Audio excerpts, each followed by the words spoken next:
Hey there, I'm Eternal, and I'm an object show fan that has barely watched any object shows. We have to fix that. Let's play Object Catchup. Hello and welcome in to Object Catchup, the series where we discuss object show episodes right after watching them, whether they are new or old, famous or unknown, it doesn't matter. We will get to it all, and I guess we have to add one more word into that pile. Requests, because indeed throughout the 25 episodes of Object Catchup that we have done so far, there have been various people all around that have had requests for things that I should look at. What should I review? What should I talk about, right? So I've been sort of letting those bubble. I wasn't too sure how to deal with them because usually the focus of the series is take a look at new releases, and the request is usually not going to be a new release. It's going to be like an older one, right? So I wasn't exactly sure how to approach it, but I just decided from time to time we're going to be doing one of these. I call it a request revelations, where we will reveal requests and we see what is in store here for us today. The order that we're going to be taking a look at today is the comments by oldest to newest with any requests. I'm not sure if I'm going to be able to do them all today. I guess I'll have to check exactly how long it takes me, of course, because if we end up at over 2 hours, which would be Omega episode length, we might have to take a pause. But then in that case, I'll definitely come back the day after with a sequel to this video, alongside maybe some other things to take a look at.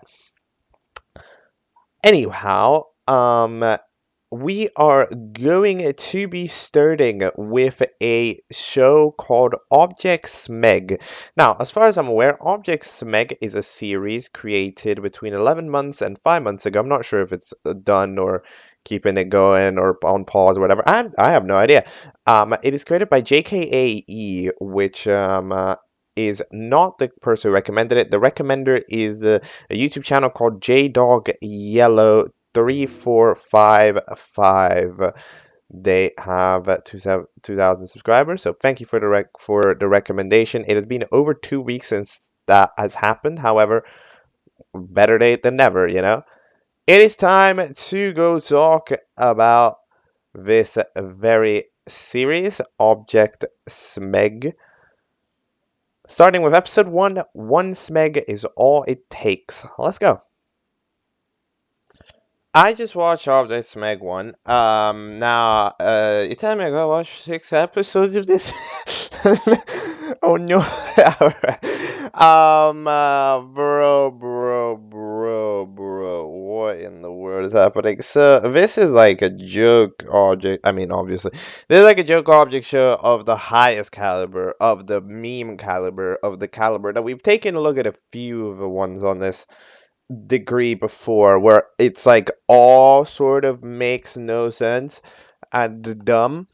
The dumbest part about it is probably just the fact that our host here does not have stereo sound, which is, oh my god, I cannot even. They already like boosted by like 30 decibels. Then they're boosted by 30 decibels, and I can't hear them on one ear, which is like, what? I always don't understand the jokes that are of that caliber, because it's like, okay, so your joke is that I can't listen to you make the joke, so like I'm just hearing noises because I cannot understand you. So how is that the joke, right? Because it's like, okay, the joke's that I can't understand you, like it's weird, because then you can't do anything else with it. It's just a loud fella that I can't understand. But whatever. The cast. Do we want to take a look at this cast? Yeah, sure. Let's take a look at this cast. So we got this. So we have a few characters that do actually seem to be assets. I don't know if they're the course original or whatever, but we have oh my god, what even are like this? So we have the slam shade. Yeah, that's for the shade. We have the award, which is fair enough. Then we have this ornament bomb looking fella Gotham Studios PFP. I don't know who Gotham Studios is, but we'll presume that that's their PFP. Mr. Beast logo. Eggnog Pringles, which what is that a thing? I mean, they made Pringles of every flavor, so I guess sure. Then do they even have a challenge? Oh yeah, watch Shape World without dying, and then they do that. I think no, actually Gotham died, and who else died? Lampshade died by trying to uh revive Gotham thing. So they're both up for Elam.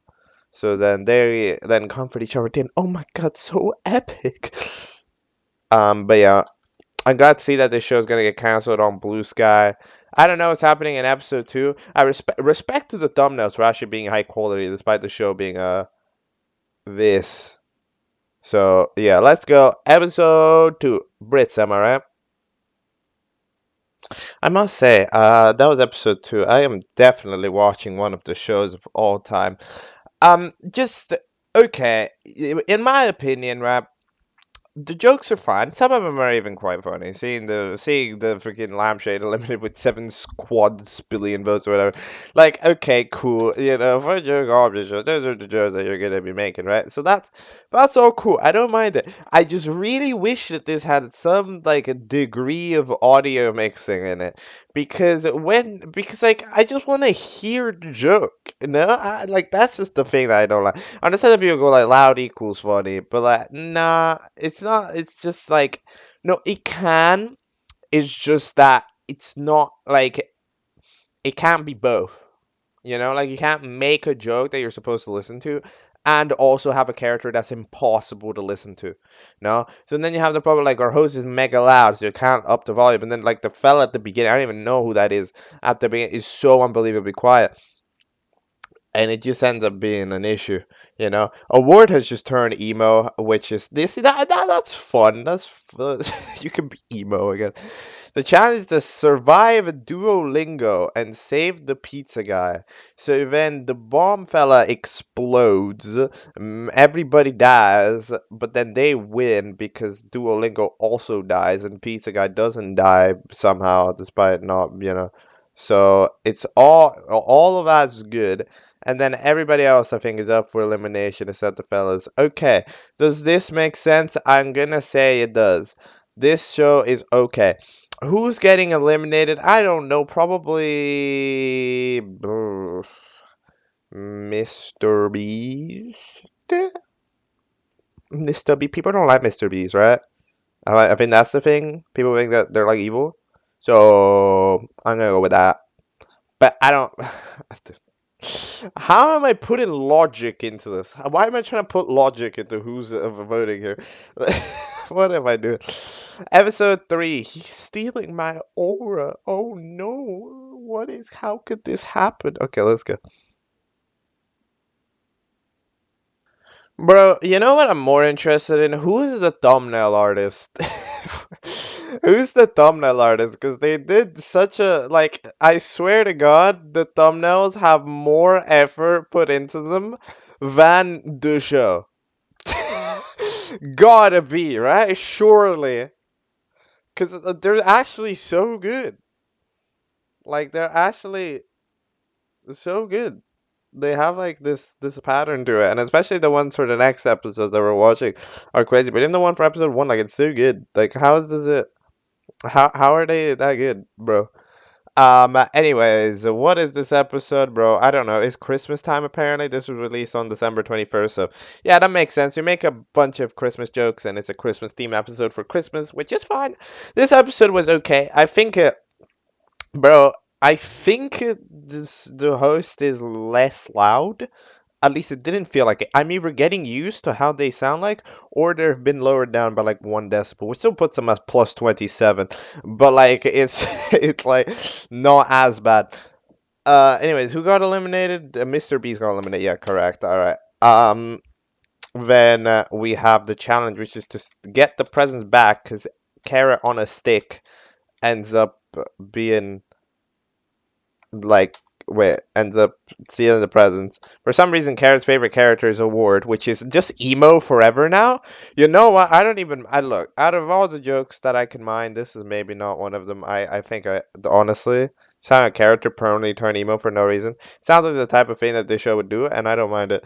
So, sure. The host is sad now. The Pringles ends up throwing the bomb, which is JK themselves, at the freaking presents, and they're all destroyed, which means that, I mean, technically they did stop the stick, but they did destroy all of the friends. So I guess they're safe. I mean, they'd be the most likely to be safe out of anybody else, you know, because like in general, I guess there isn't too much like just thing to say, right? Like who else would be safe? So yeah, that makes sense. Is there an outro? Oh yeah, there's evil JK. You can tell because it's a zigzag. It's like a zigzag.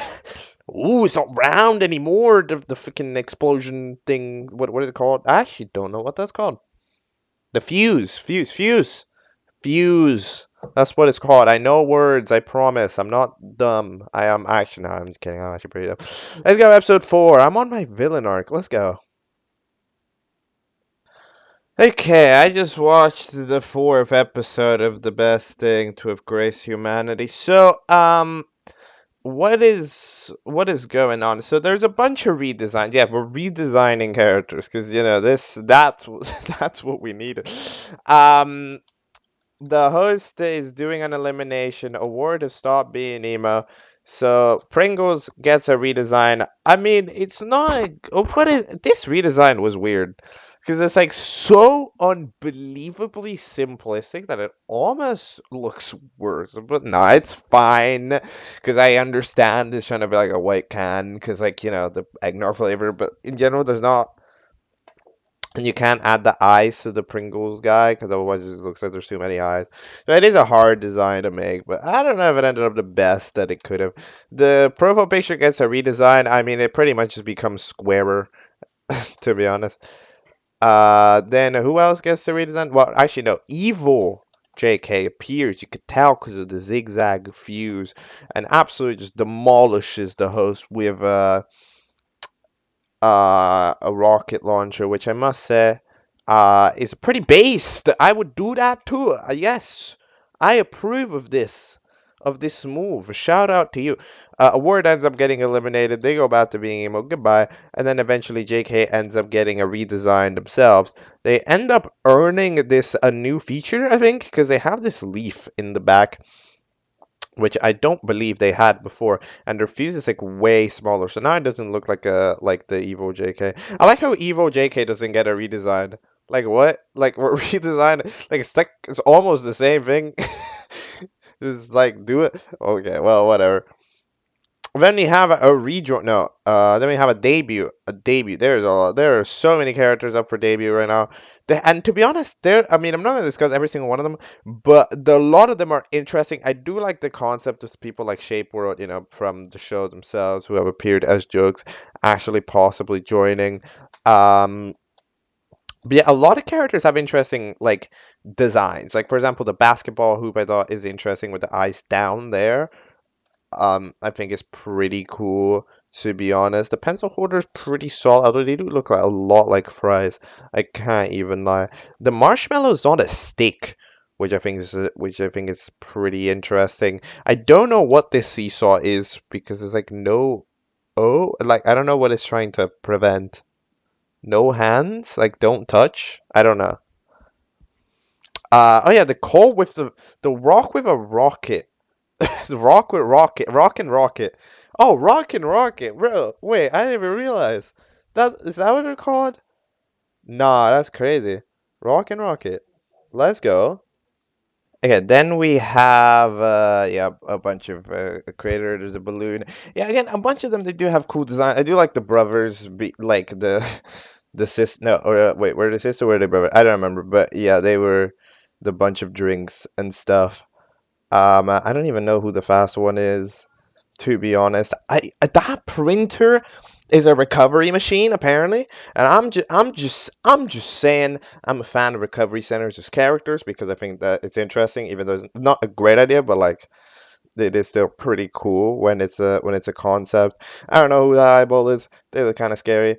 The star just shoots you. Like, there's some cool designs. I don't even know what this is. They look like another emo character with like hair and stuff. They're like a pink one. Waluigi. I hope Waluigi rejoins because that'd be funny. Because like the thing, honestly, the problem is a lot of these characters, right? They kind of look real, you know? Like they're kind of characters. Like a lot of these designs, they don't look that fake like a moss rock because the eyes are covered up by the moss. Like that's just the design. You know, like it's not that much joke character. Like we're in the show with Mr. Beast here and a JPEG of a Pringles eggnog flavor. You know, like it doesn't feel like it's the vibe is quite correct here for the show. A lot of these characters, so that's kind of the thing about it. But yeah, I don't mind it. Let's go to episode 5. Rest in piss, my Smeg, because they're dead, I presumably. All right, that is episode 5. So we have the debut. Apparently got 500 votes, which I swear that's like a big number, no? I don't know how the voting number. I don't think they say what the voting numbers were the other time, so it's kind of hard to see. But because I remember in one of the other episodes that we got 8 votes. No, is that not true? So like this number is like way up, which I am pretty impressed by. I will say that I don't know if that was true when they said they got 8 votes. Remember, one elimination we said that apparently got 7 billion votes. So yeah, you can't always trust it, but yeah. So we get our rejoins, and the rejoiner ends up being both 2 people. So number block, I think, is what you're called. Or are you? What even were you? I don't even know what you were, to be honest. So, yeah, basically. Then Rock and Rocket. I'm happy that Rock and Rocket got in, though. Absolutely. Rock and Rocket were kind of fire. I was absolutely rooting for them to make it through. So, yeah, that is what I wanted. And they did make it. So now we have a challenge, which is to make team names. So we have the oldies in a team, and then the others in a team with a random dog. Because, yeah, the dog says, Dodgester loves me so much, and that ends up being the team name. Dodgester, if I'm not mistaken, is a person that either works on the show or has something to do with it. So that's the joke there. And then the other team, they are the Smeg Balls, because they're the OGs, so that makes sense. They eventually lose, which means that the PFP has yet again been up for elimination every elimination. You know what I'm finding funny is that like I think they just are kind of coasting by through shit right now, because like if you think about it, this Gotham Studios PFP fella, like they gained the sympathy vote by just being like, well, they gained the sympathy not vote by just being like, oh, come on, you've always been up for elimination. That's not fair. I'm gonna vote somebody else so that you can stay and win, right? So like, it ends up that actually this fella being up for elimination is probably helping him. I can't lie. It's probably helping him because comparatively speaking, if you were to be safe and then go up for Elam again, you can't make that same excuse. So then they would probably get eliminated because they're not that interesting, right? But now that the interesting about them is how they're always up for Elam. So that means that I think they are managing to get by here. Despite that, so I'm probably predicting, I don't know, Pringles to get eliminated because I think people probably would like JKE because that's the freaking the person making the show. For some reason at the end of it, we get this little video, this bonus video titled question mark on the end card. It's apparently been 2 days, and Magic Carpet comes. No, it doesn't necessarily come. It just goes to a place where they find a door. What is in the door? I don't know, but this video is uploaded for sure. Not that many views. I gotta say, come on, it's not that hard to click an end card. How's it telling me that this question mark video has 30 views compared to the 955 of the main video? Come on, not that hard. Just click it. Like 30 people made it to the end. I mean, okay, it's Object Smeg, so maybe that makes sense. But like in general, like really, that low of a number?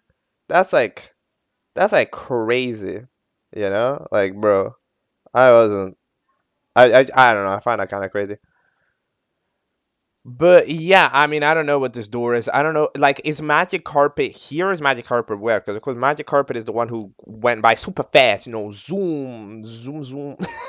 So like, if they are the one who like if they made it back because if they like did a loop and then there was a door there, then that's weird. But if they just went to a completely different area and there's a door there, I don't think that would be that surprising that there will be different things in different places. I know that we're in a white void, so maybe it is, but like, yeah, different things in different places, you know, it does happen, it makes sense. So yeah, I don't see it, but I guess we'll have to find out in episode 6, which is the latest episode, but it's also really old as an episode.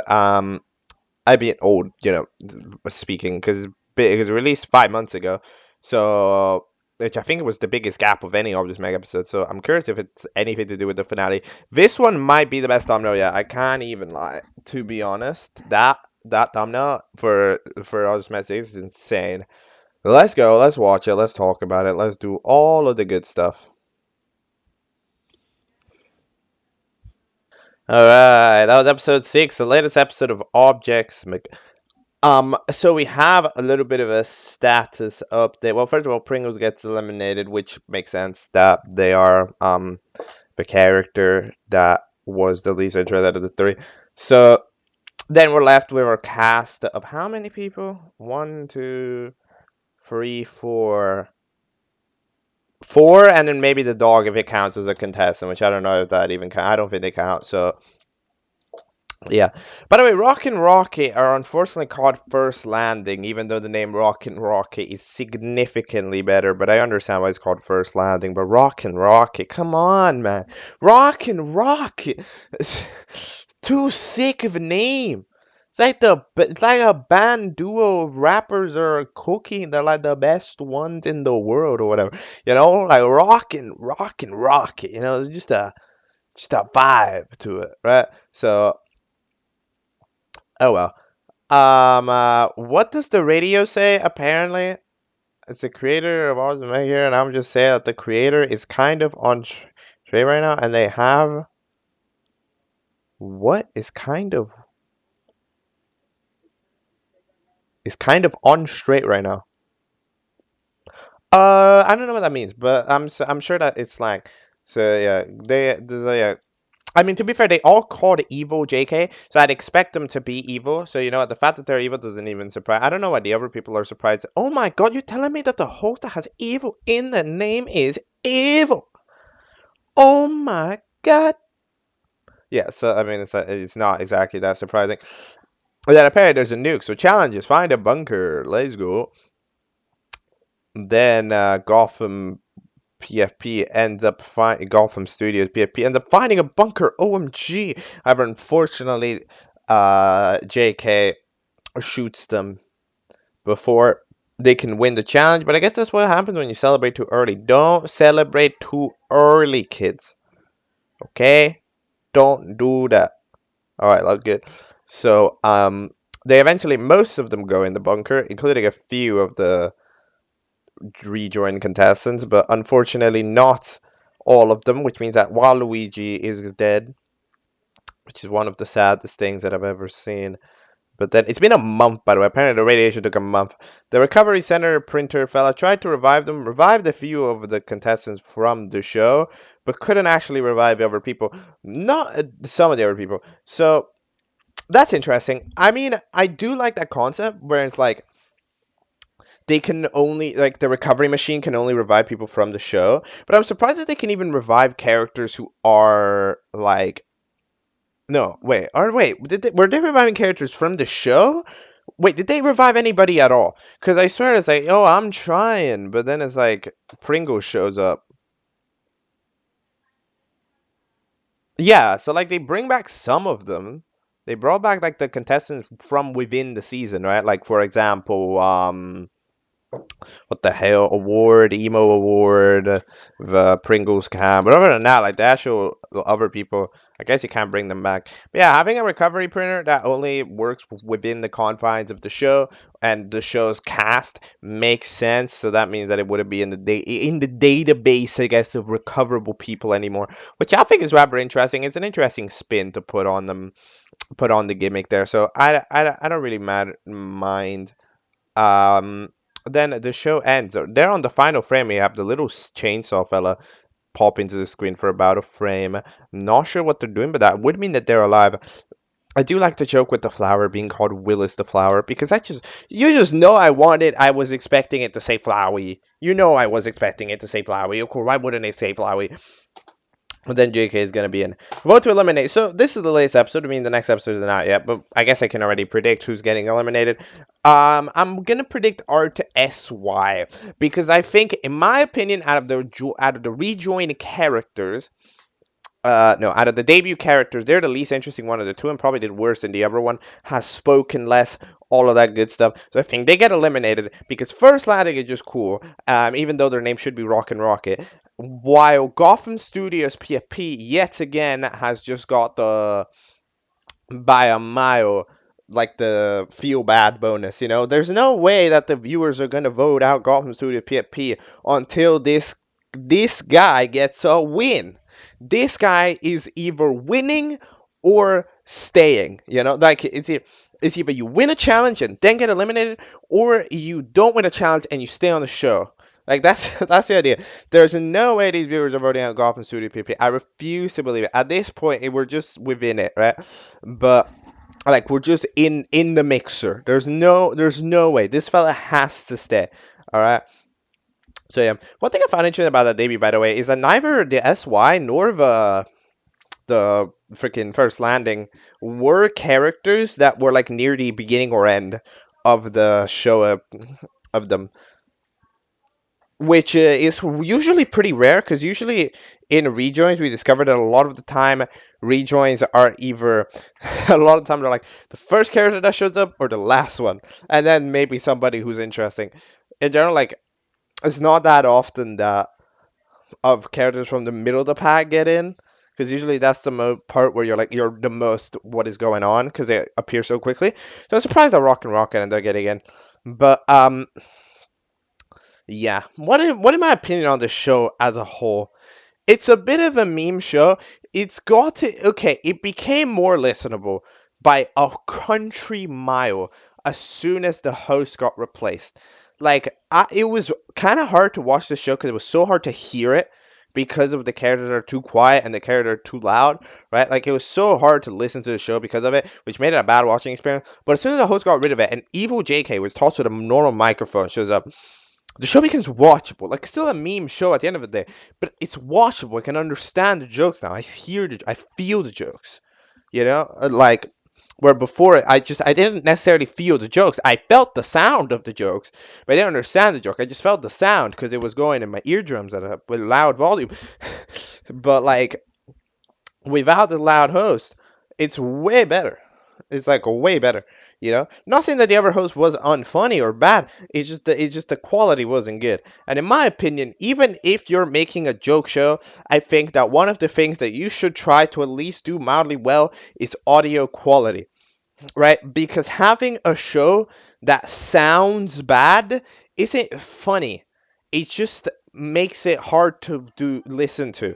You know, like if you have a show that looks bad, it's okay. That's funny. You know, animation quality is bad, but bad audio quality really is not that funny. Like maybe it's funny for a couple of seconds, but you wouldn't watch an entire show with bad audio quality because it's just bad. Right? Like it's the reason why it's bad is for a very good one, right? Where a show with bad animation quality, you can like gloss over it, you know, or it can be bad in different ways. The audio can be bad in many different ways that are funny every time, right? Like it's just a oh I do the ultra loud, right? So yeah, I'm saying this because I know that probably, I mean, I don't know when the next episode of this is releasing. We're already a 6-month hiatus, and there's no way episodes of this can take that long to make. I'm super sorry, but I refuse to believe that like the host is probably coming back sometime soon-ish, I'd expect. So to be honest, please don't make them too loud. Okay, I understand that's their trait, but they can go like, I have learned in the afterlife, God taught me to not to be too loud. You know, like that's what I'm hoping. All right. Okay. Anyways, that's all I've got to say here about Object Smeg. Next request time. Let's go. Let's go. Next up, a request from 2 weeks ago made by on episode 8 of Object Catchup. It was created by Jolando or Jorlando, depending on where you check. Well, a YouTube creator with 1.4 thousand subscribers. They requested for me to look at their own show, which is titled BFGP. Originally, I'll be honest, when I saw this, I was a bit confused because, like, hold on, BFGP is a lot of things, and they are, in fact, a lot of BFGP, some of which are more popular than this. But I'm going to be guessing that the creator of a show called BFGP wants me to look at their BFGP and not the other one, especially because they specified 1 and 2 rather than, you know, other things. So we'll be watching that starting episode 1, released 2 months ago, Sandstorm. Let's go. Okay, so that was BFGP episode 1. So the main critique that I have for this show, absolutely, is that it does not know what is important. It does not know what is important. Oh, I'm gonna be honest. Because, okay, so you have an initial scene, which is fine. You know, it's like, yo, what's good? But then it's like, oh, wait. We see, yo, did you run around the entire Earth? I don't know, did you? We didn't see any precursor to why or how you did that. But okay, we know that this fella can do that, the gumball machine, sure. And then, of course, why not have a 1 minute and 5 second long shot of one of the characters listening to an Adventure Time track? I think it's Adventure Time. Not 100% sure, but I think it's Adventure Time. For no logical reason to why it's important to anything, but there's just 1 minute of that, you know, just 1 minute of that. But sure, okay. And then they're just chilling. Where you get to see a couple of more characters, but then no, meteors falling from the sky conveniently. What do we do? They all scram. The gumball machine dies, and then we discover the characters. We have a hilariously fast intro, lasting about like 6 seconds. I don't even like. It's actually so fast. It's a battle for God powers. That's what BFGP means. So I mean, sure. So here we see our two characters. One of them is like a moon. They look like a moon. They're sort of a floaty character, like a code. I literally don't think they speak in this fucking episode. And then we have this main character. I don't know what they're supposed to be. They're like they look like a freaking planet. But I don't know. I guess that's God. Or a godlike entity, right? So then they form 3 teams of 5. But you see, like, there's a huge part missing. Alright. Imagine this, right? You are chilling, and then, boom, fella comes in and go like, welcome to my object show, form teams. It's like, okay, are you gonna just go, okay, sure, I guess we're doing this. Like, I just finding it weird. There's such a weird, like, questioning of what's going. Like, nobody questions anything. They're just like, okay, sure, we'll make a team. But then they make a team, which is Team Food, because they're all food, so that makes sense. Then there's Team All, which is just the other team, so, okay. And then there's the last team that's called the Rock Block. I don't even know who said that name, but that's the Team Rock Block. Okay, then challenge is survive a sandstorm. Run away from it and you win. Okay, sure. Then, what do they do? Gumball picks up their team, and then, well, I think the Gumball machine ends up picking up their team, running around the entire world to somewhere, and then they end up kind of in the middle of a desert of like a different sandstorm. I don't know, but they're in the middle of it. All right, but then apparently Team Food is safe. What did they do? Show me. I need to see it. You can't just tell me the team is safe. What did they do? Why are we observing the one team? Which they are also safe, because I guess they didn't die. That makes sense. That's okay logic. I just don't know what's going on with the other teams. You know? Okay, the moon does actually says the elimination, so fair enough. That means that the rock block is up for elimination. How did they die? Did they die? What happened to them? We saw them for like half a second at the beginning of the challenge, and then we didn't see them again. But like, what happened to them? How did they die? What happened? I didn't see it. Did you see it? Like the episode should have looped by now. Like, what is going on? Genuinely, I'm impressed because I don't know. I have literally no idea. And it's unfortunate because like it's the exact reverse of what we need. We need the team that's up for elimination to have the screen time, because that way we can learn about these characters and we can figure out who to vote for. But in this case, this is a completely pointless voting, because like who is this like I don't know. You know, we haven't seen half of these characters yet. We've seen like the G one, but other than that, I don't think we've seen any of them. So it's just kind of rough. Also, why is it 1 minute long? I mean, I don't mind a long voting screen because like why not? But like, it's just a bit weird when you have 1 minute of voting screen when like you have like 20 seconds of a challenge. 20 seconds of a challenge and 1 minute of an adventure time. Because it doesn't look like it's trying to be a joke show, so I am judging it as a non-joke show. It's just not focused, you know? It needs to focus on actually showing us people doing things and not still frames. That's basically what it needs. Let's go to episode 2 and see how that's going. Taller than tallest.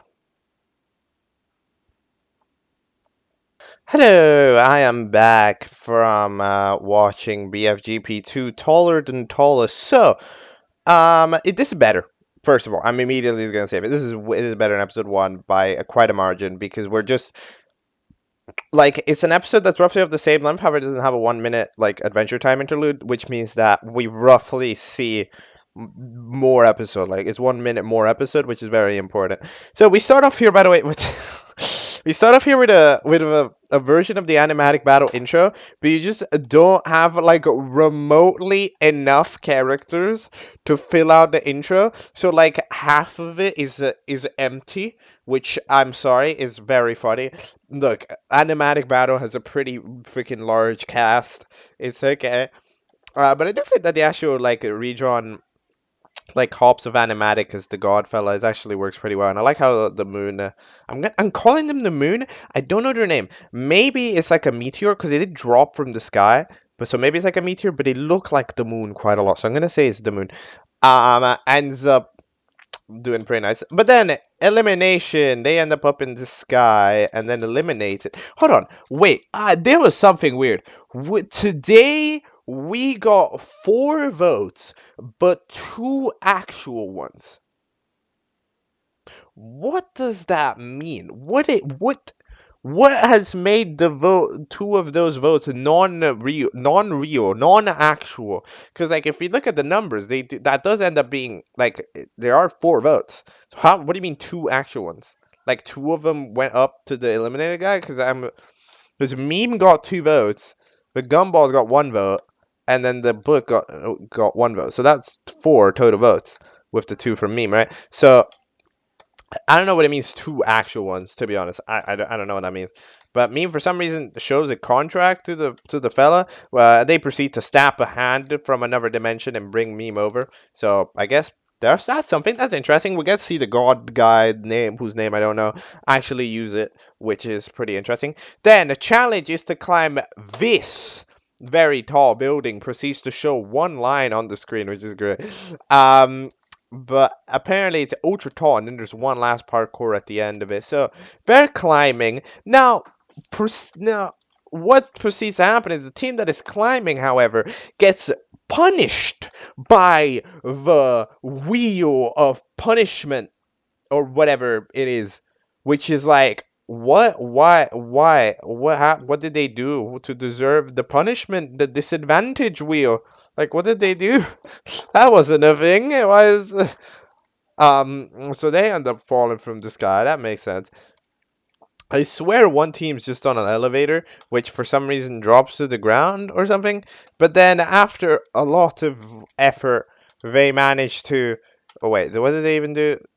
they manage to get up there. However, they also proceed to die, falling off the parkour until the gumballs, which by the way, they're like by a significant margin the character that we have had. Like it's pretty much, it's like the titular character of the show.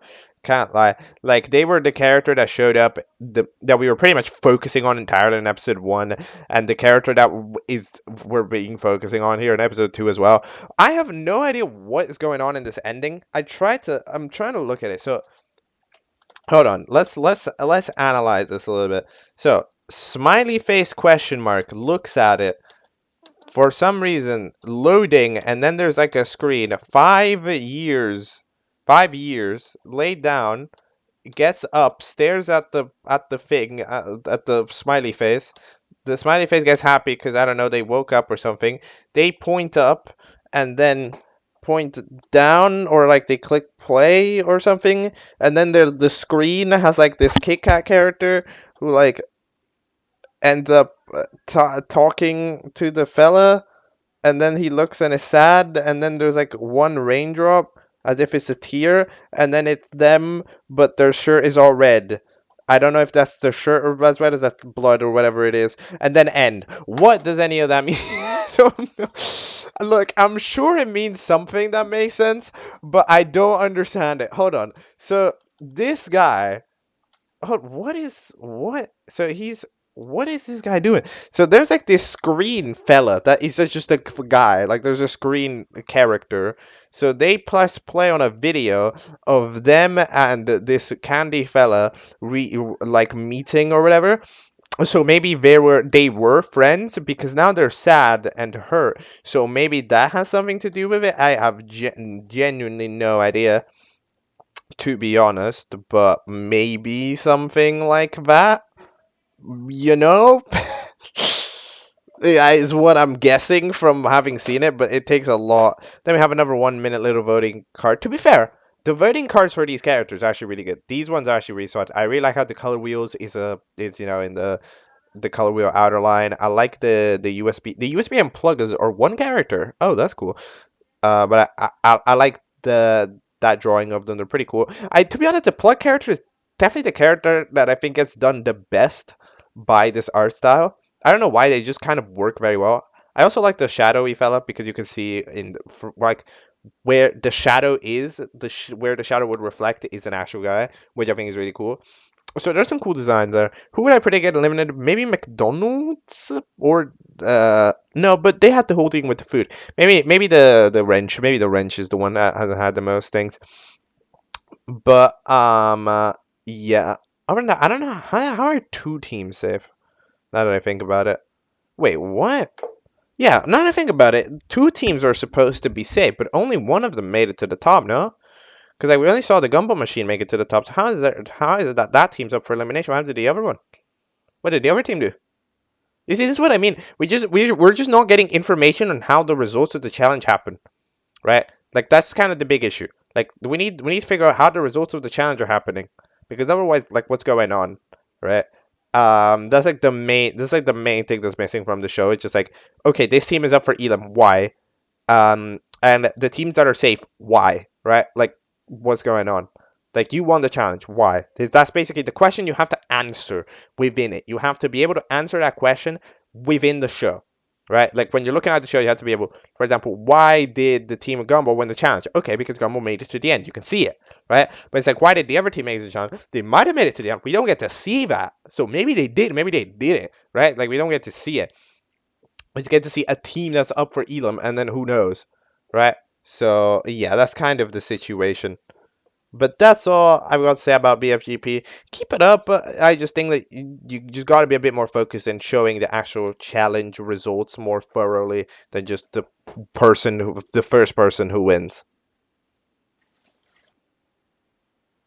The next object show we're going to be talking about is called BF4. Surprisingly enough, not the only BF4 I know about, but this BF4 is created by MikoszuPL, and it was recommended by MikoszuPL, the very show creator, in episode... what episode was it? In episode 16 of Object Catchup. So, we are going to be taking a look at it. It has so far got, I believe, 10 episodes, or does it have 10 episodes? Yes, it does have 10 episodes because there's no episode 9. What? That's interesting. But we're going to be starting off with the way from episode 1. Well, that's unfortunate. Let's go. Okay, so that is episode 1 of BF4. Now, a quick thing before this video, right? So BF4, I have actually seen this audio show before because one of the first things that I saw when I was originally researching what I might cover for something like this, right? For a series like Object Catchup, it was a video called "Making a Live Action Object Show." So I did actually know about it. I saw it, like I know its existence. But I originally decided that I wasn't actually going to cover something like this because this is an object show in the sense that it has objects and it is a show. But one of the most important parts of the object show and the OSC is that it sort of is like an animation community. No, like like it is an animation series, it's an animation community and all that stuff, right? So in the sense that I wasn't exactly going to consider live action things as part of it because live action things do exist, by the way. Apparently, according to them, it's like this is the only one in like the world, even though like, is it? I don't think it is because I remember back in the eras that there was live action object shows before. If I'm not mistaken, a lot of them were by Animation Object Show. No, they made a bunch of versions, like object show versions of other shows, including their own, called like BFB Battle, which has millions of views. And I think there's like a BFLH battle and all that stuff. So like live action object shows, they do exist. Like it isn't the only one in the world. So when I was originally considering that, I was considering that alongside some other things, and I was like, do I count these? And my answer was no. My answer was no. I wasn't gonna count it because yeah, it didn't try me to make sense because like there are like this is a thing, that people do. It's called plush videos, right? They usually use plush, um and like they usually use plushies, right? And then they sort of interact with them in general and make them move around and do stuff, right? And then it's like acted pretty badly, right? Like I wouldn't like, what's the most famous one? Probably like SML, no? Super Mario Logan, right? Like that's probably the most popular example, right? Like that's just a thing. Right? So I wasn't expecting to cover this, but anyways, we are going to cover it because it's a request, and also, one of the sectors for my rule set of "Are you an object show?" is "Do you want to be one?" And the answer here is very clearly yes, you do want to be one. So we'll cover you as one. All right. So episode 1, this seems to be a thing that's just a global issue. For some reason, I don't know if I don't think it's just me because I'm like the only one here. Because I don't know why YouTube would do this bug only on my end. This show doesn't work well with headphones on, unfortunately, because the audio of this show is in well, not entirely on the left ear. The audio added on, whether it's like a song, a track, a sound effect, that plays on both ears, but the actual voices themselves are only playing on the left ear, which makes a pretty unfortunate, the name of the listening experience. And I think this is true still now, because I remember I watched a live action audio video, and I think it's the same thing. So not sure what's going on. Not sure if the problem is that the audio hasn't been correctly processed, or if we're like, I don't know, making it on a phone, which then makes it, way more difficult to properly tell, right? Because if you were listening to this on a phone, it'd be fine, because it's all coming out of the same speaker anyways. But here, when we have the left and the right, it ends up being a bit more complicated and ends up not sounding as good, which is unfortunate because the actual microphone quality itself is pretty good, and the actual voice acting itself is pretty good as well. Like, I'll be honest, we do a pretty good job here with the voices themselves. I can't lie. So yeah, let's talk about this episode here quickly for a moment. All right. Now, we have an introduction to the cast. You know, we have our fellow cast introductions. Now, one of the most important things to do when you're doing a live action thing is you have to set your environment, because at the end of the day, your environment is set for you, right? Because you cannot move outside the confines of your house. Is one of the things that's both a positive and a negative. Positive, you have everything laid out for you, right? Like your house is your setting, you know, but it's like where, but then you have to be creative enough to understand what's going on, right? Like what are you going to do? What place is which? Because it's a bit weird when, for example, the bedroom is one thing, but then in another episode they're in the bedroom doing in a different spot, right? Like the spots have to be consistent. And in this case, I do seem to have the promising. It does seem to be promising that it is this, with how like the beacon, like the chandelier that house is the light portal, right, and stuff. We're doing a setting, which is nice. We need to try to figure out what place is which, basically, so that we can eventually make sense. I'm wondering if they'll ever do challenges outside. I don't think so. I don't think that'd be great. I don't think that's a great idea, because you're going outside, which, you know, that's up the other people there. But maybe sometime. But yeah, we have our very titular character right now of this episode, this calculator. This pretty much everything takes place. Like, we get to see the other characters, but we're kind of seeing a lot of this calculator as one of the primary characters. Domino as this kind of secondary character here. And then in general, we're just kind of getting introduced. We're walking around. We have a canny that's like a can. It's not even. It's like a. This is not even a can. I don't even know. It's like a box. Then we have some fellas. They're watching TV. Sharpie. Dude, ain't no way they found a clip of a video saying that Sharpies are bad and then made the Sharpie watch it. Fucking Dr. Mike. That's like crazy. So they're watching the TV. So that's a different spot. Remember, that place exists. We have the pawn buddies, the black pawn and the white pawn. So maybe they're. I'm not sure what they are. Are they brothers? I don't know. But eventually they end up going here to the lab where they all gather up together for the screwdriver. That's sort of that not mad scientist, just sort of like, you know, that overconfident scientist, golf ball style character. Every show's got to have a golf ball style character. They're like, I figured out the way to harness the power from the light thing. Right, so they do that, and then it fails pretty dramatically. I can't lie. However, they do end up finding a new character called Sketchy, which isn't an object. So you know what? Maybe maybe do have animation. So they end up being there, but then apparently there's a different guy called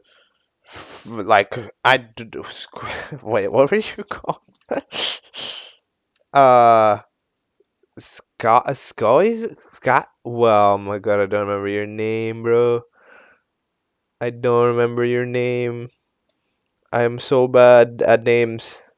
I might be one of the worst people when it comes to remembering names, which is not great considering this is the series I'm doing. We do know that Holm is the co-host. It's a smaller green box fellow with that. It's like a hand puppet. There's some good effects being played here. Absolutely, camera angles are pretty solid. There's some good effects, especially for transitional pieces, like how we take the Sharpie and turn it into the paper, into like the broken up piece of paper. Like, it's awesome, pretty smart stuff.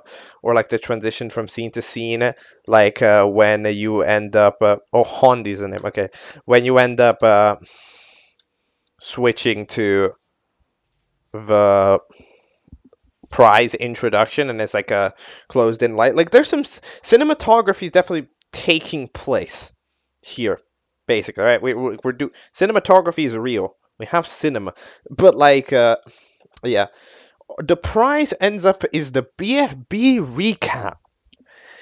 The prize is the BFB recap. I mean, nah, not a big fan of that, to be honest. I mean, the BFB recap is great. Don't get me wrong. But, like, you know, at the end of the day, this does feel like its own thing. Like, the amount of things that this is borrowing from a BFDI really isn't that many. So the fact that we are tying it in, sort of shoehorning it in as a prize, is a bit weird. I would have preferred some custom prize, to be honest, in the BFB recap, because yeah, like, here's the deal. BFB itself has a recap that's a different show technically, BFB itself has a prize as a different show, but that's their own show. Like the prize of BFB is a BFDI, right? But like you can't have the prize of BF4 be a BFB because it's just a different person's show. No, like if you're trying to be original here, like I think like we're not borrowing, like we're not supposedly to be doing this. I don't know why we're taking the prize of another person's show. There's being something somebody else made. I'm not gonna say without permission because I don't think they'd mind, but it's a bit off. I think it hinders your potential a little bit because you're always now tied down to the other show. Like you can't grow too many wings when like your prize is another show, basically. So that's a bit of a critique. And then the episode ends. They'll probably end up forming teams. So let's see what we got in store in BF4 2, which is titled Don't Be a Buzzkill, where they're going to get challenges and all that jazz. Let's talk. Alright, I have watched BF4 2 titled Don't Be a Buzzkill. So, what's going on in this episode? We started off here with a scene of, well, first of all, they want to play Super Catch. That's sort of the calculator and the boys. I'm telling you, those are the main characters. This show has main characters, alright? I'm just saying. But, eventually Clippy ends up going in to, well, are they Clippy? What are they? I think that makes sense. But they end up going, or are they a holder? To be fair, I actually don't know what that is, but it looks like a clip. Anyways, it goes to Screwdriver. Screwdriver, who isn't in the competition, but is just doing a lot of research on how Hundy's do it. And by doing research, I mean they're sketching Hundy and not really doing anything else to it. Like that's just the paper that they see, just Hundy. It's just a drawing of them. There's not much analyzing there. But yeah, I do like to be fair, the lighting in these shots. I do like the fact that we are paying attention to lighting a lot. Whether it's in the last episode in the way that the lighting sort of is more. Like it depends, how sometimes it's focal, sometimes it's dark. And I like here that it's like to represent the fact that we're in a dark room. Because it's really easy to forget that because again, like the fact that your IRL is both your biggest strength, because for example, these episodes can be 10 minutes long and be produced, not gonna say quickly, but they can be produced, right? Like you can do a lot of time within like one day, rather than of course an animation which takes like ages, right?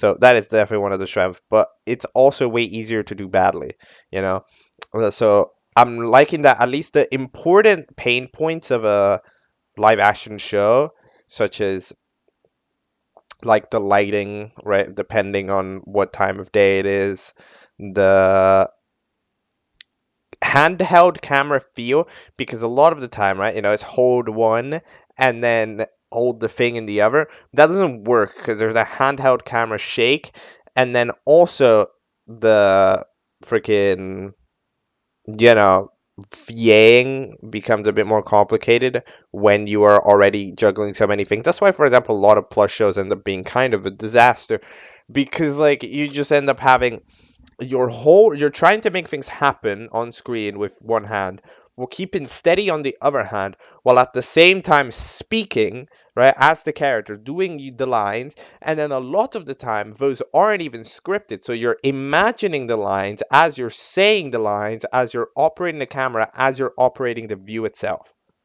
which is so many things at once that it's actually really hard to do well. That's why a lot of plus shows end up looking bad.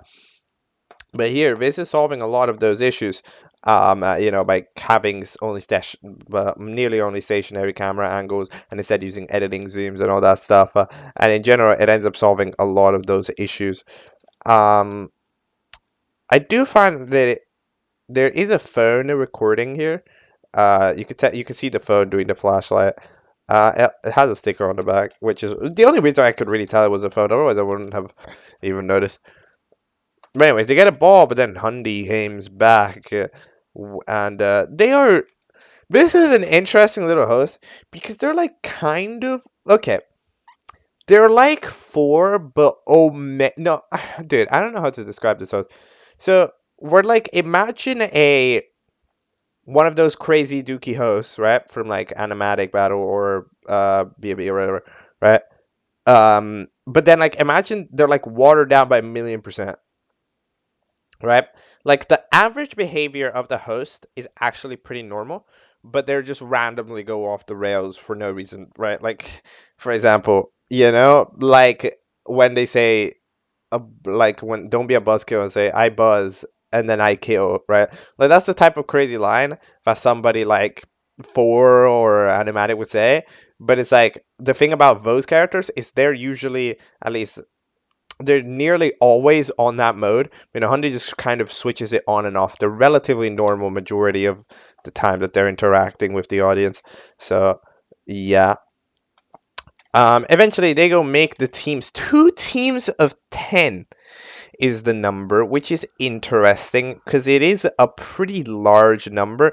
And in fact, I don't think it's great because the thing about having 2 teams of 10, right, is that realistically, what challenge is going to require 10 people? Like what challenge needs 10 people? It's really not that many, right? So, like, usually having 4 teams of 5, for example, is better because at least that it's understandable that at least like 50% of a team is going to work on the challenge, right?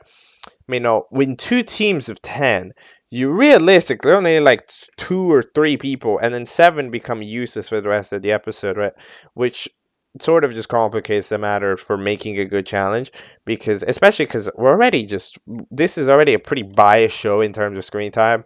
To be honest, like there are a lot of characters who do not have a lot of screen time, but yeah.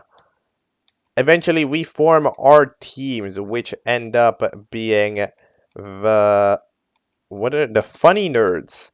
So the funny nerds ends up being the first team, comprised of the key, the clock, or the alarm clock fella, the clippy fella, or the catcher fella, the tapey, this like drink. I think no, it's a battery. Are you a battery? I don't know. You're like a drink fella. There's this like toothpick container. There's this pencil. No, there's the black pencil. Or black sharpie, and then there's an actual pen, the key candy, which is a kind of candy on it, and the calculator. What do you think of this team so far? This team is fine. The thing about it, like the people in the right half of this shot is pretty. I don't know much about them, to be honest. Like Tapey, like they literally mentioned in the episode, wait, Tapey exists. Or like the key fella, like what's going on with the key fella? I don't really know, but we do have a calculator, which is the main character, Canny, which is pretty cool. They gave some good characterization to him in this episode, and then the black pencil, which is the sort of mean character that nobody likes. The other teams, there's the games tools, which does sound a lot like game stools. I can't lie, but this includes Domino, which is another one of those characters. Isn't that one of those characters that people like? Vendors, the bally fella, and the other, what is? They look like a pen also, but they're more like a Sharpie. So they're like the friend group.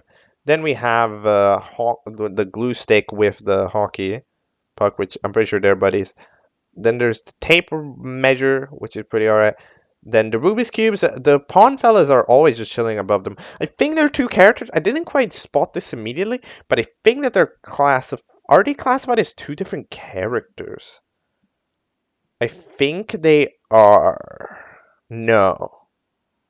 Are they? Are these 2 different characters? Because those characters where there's so much of a duo that you can't tell if they're actually 2 different characters. I don't. To be honest, I could not tell you right now. But all right then.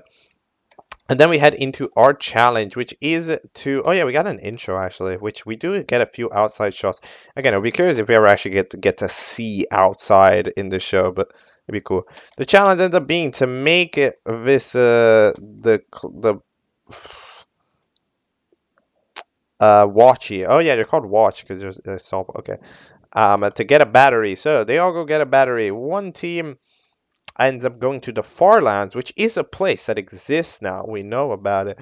I don't know what the front line look like, but eventually there's a guard that's blocking it until they eventually get in a car and steal a battery. Brrr. I'm so confused because the battery looks exactly the same as the freaking big fella, like the character, no? Like the drink character. So that's why I'm not thinking that they're a drink. But I originally thought that they were just like a can, but they're not.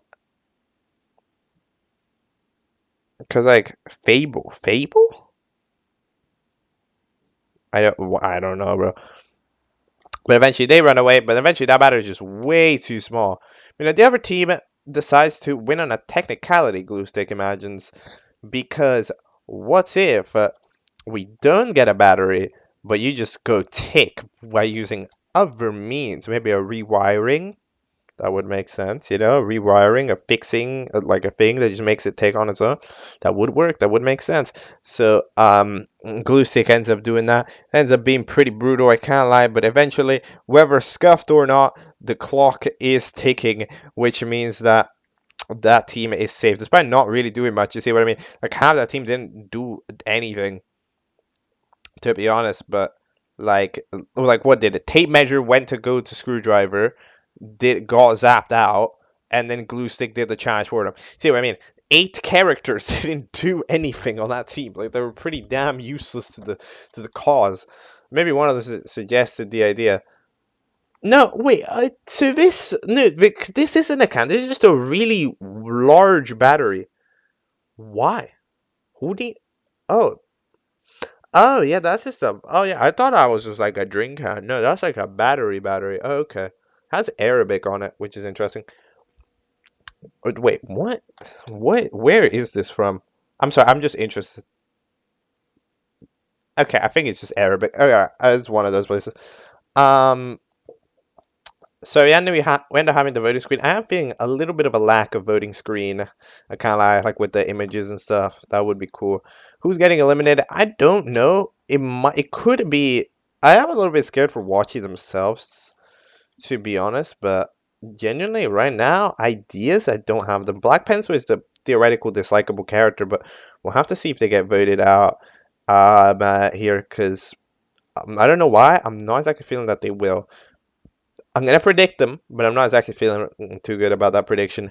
Let's move on. BF4 3, Animate Insanity. Alright, so that was episode 3 of BF4, Animate Insanity. Now, we here have first a presentation by Calculator, the titular the main character of the show, about something about a business vendor named Wilson. Who even? I don't know. They're just evil. They're just the guy. So that's interesting. Then we have our voting screen, our elimination screen, our elimination, which is titled Tap or Slap. So you either get tapped, which means you're safe, or you get slapped, which means you're not safe. All right. Now, as I said, even though it feels like the average like the average character that gets eliminated, for some reason, when you don't directly get to see them have mean expressions and stuff, I don't think it comes across as much. So I think mean characters will kind of survive a bit more in the show, despite being mean. So Black Pencil doesn't get votes, and in fact, the final votes are Calculator and Holdy. Now, this is an interesting side effect of screen time because when you have when you just have way more screen time than the rest of them, right? It's like way more. You end up catching the attention. So, in the voting screen, right, for who you want to eliminate, you kind of start to think this character is blank, this character is blank. When you don't have any opinion formed on a character, especially when you don't have a voting screen, like with all of them on screen, and you just have this wall of text, like these outros are, you end up sort of going, okay, I remember this one, didn't like them. I remember this one, I like them. So if you remember a character and you kind of didn't like them, that's like worse than not remembering a character because there's a negative connotation. So that's why I think Calculator and Holdy get in that bottom two. Holding makes sense as an elimination. They were kind of random. They disregarded the screwdriver concerns and in general weren't great. So I think it makes sense. But the fact that Calculator, especially considering how much I'd consider Calculator the main character, like again, like they just have so much unbelievably, like they just have so much screen time. Like they have so much screen time, dude. Like it's an impressive amount of screen time. And like they nearly getting eliminated immediately is like kind of funny, to be honest. Now we have our little challenge. So the challenge is apparently the TV sucks. So good to know that the TV is, again, I'm liking the fact that we are using scenario, like we're knowing what's going on, right? Like we're being relatively consistent with our locations. Everybody's in the same place all the time, right? And all that good stuff. So I'm liking that. But apparently the TV is bad. So the challenge is to make me something to watch, and you'll have to animate it, which is interesting because that is very. You don't know the stuff on the TV is not animated. No, at least okay. I guess what was on the TV today. Wait, what was on the TV today? Yeah, it was like a real show. Like, it didn't need to be an animated show. Technically, they could have just recorded themselves. I thought that there was a surprisingly limiting challenge. Because it's like, why? Why? You know? Like, why did it have to be animated? Like, then they end up completely screwed. Because, like, one team has got a phone. The other team doesn't even have anything. So how the hell do they even, like, make it to the like film something? Like I thought filming something is easier than animating something. So I thought it would have just filmed something, but no, like it has to be animated, which is interesting. Yeah, can confirm it's gonna be like this for the entire show, I'm presuming. But yeah, the audio still has its own left ear thing. It's equally as annoying every time. It's annoying because you can get like glimpses of it working. Because whenever a line gets re-recorded in post, like for example the countdown, with the text in the background, like when we're not taking a live action shot, like I can hear it on both ears then, and it's perfectly fine, right?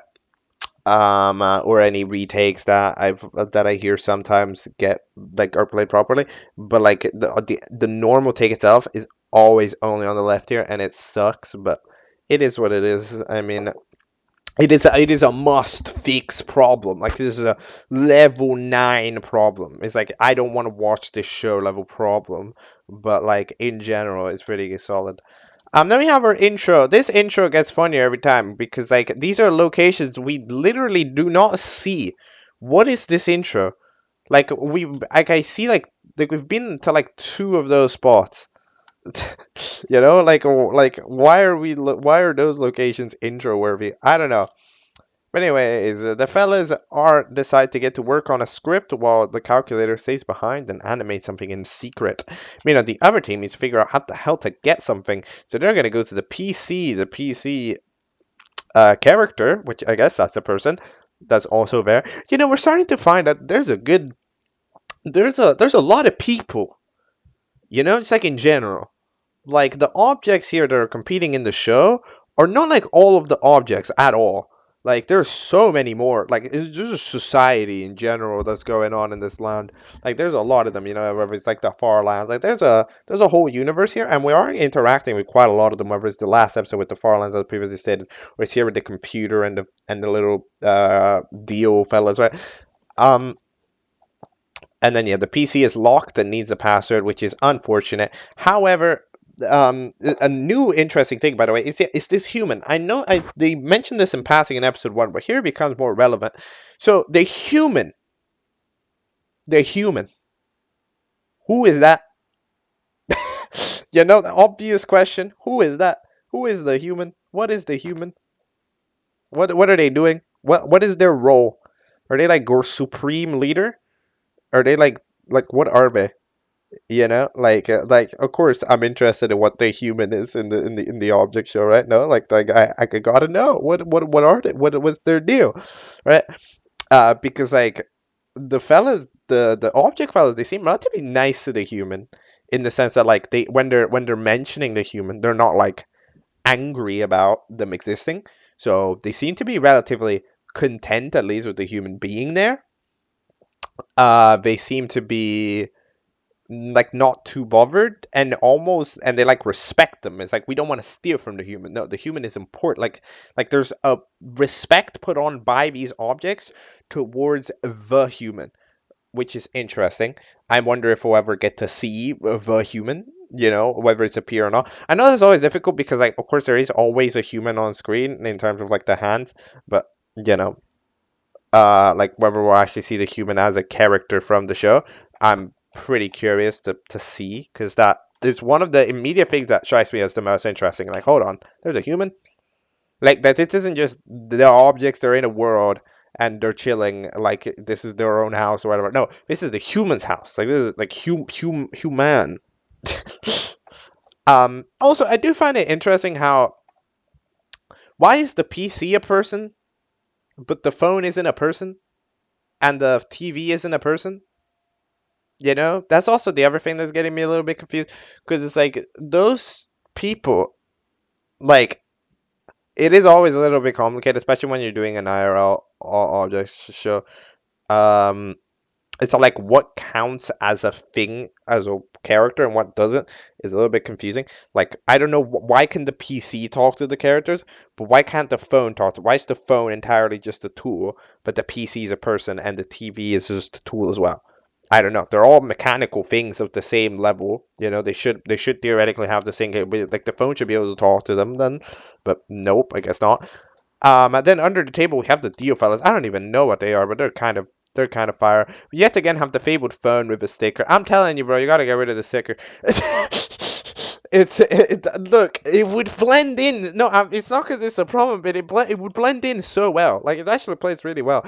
But there's just this bright ass sticker that is made out. Oh, okay, this is where the phone is.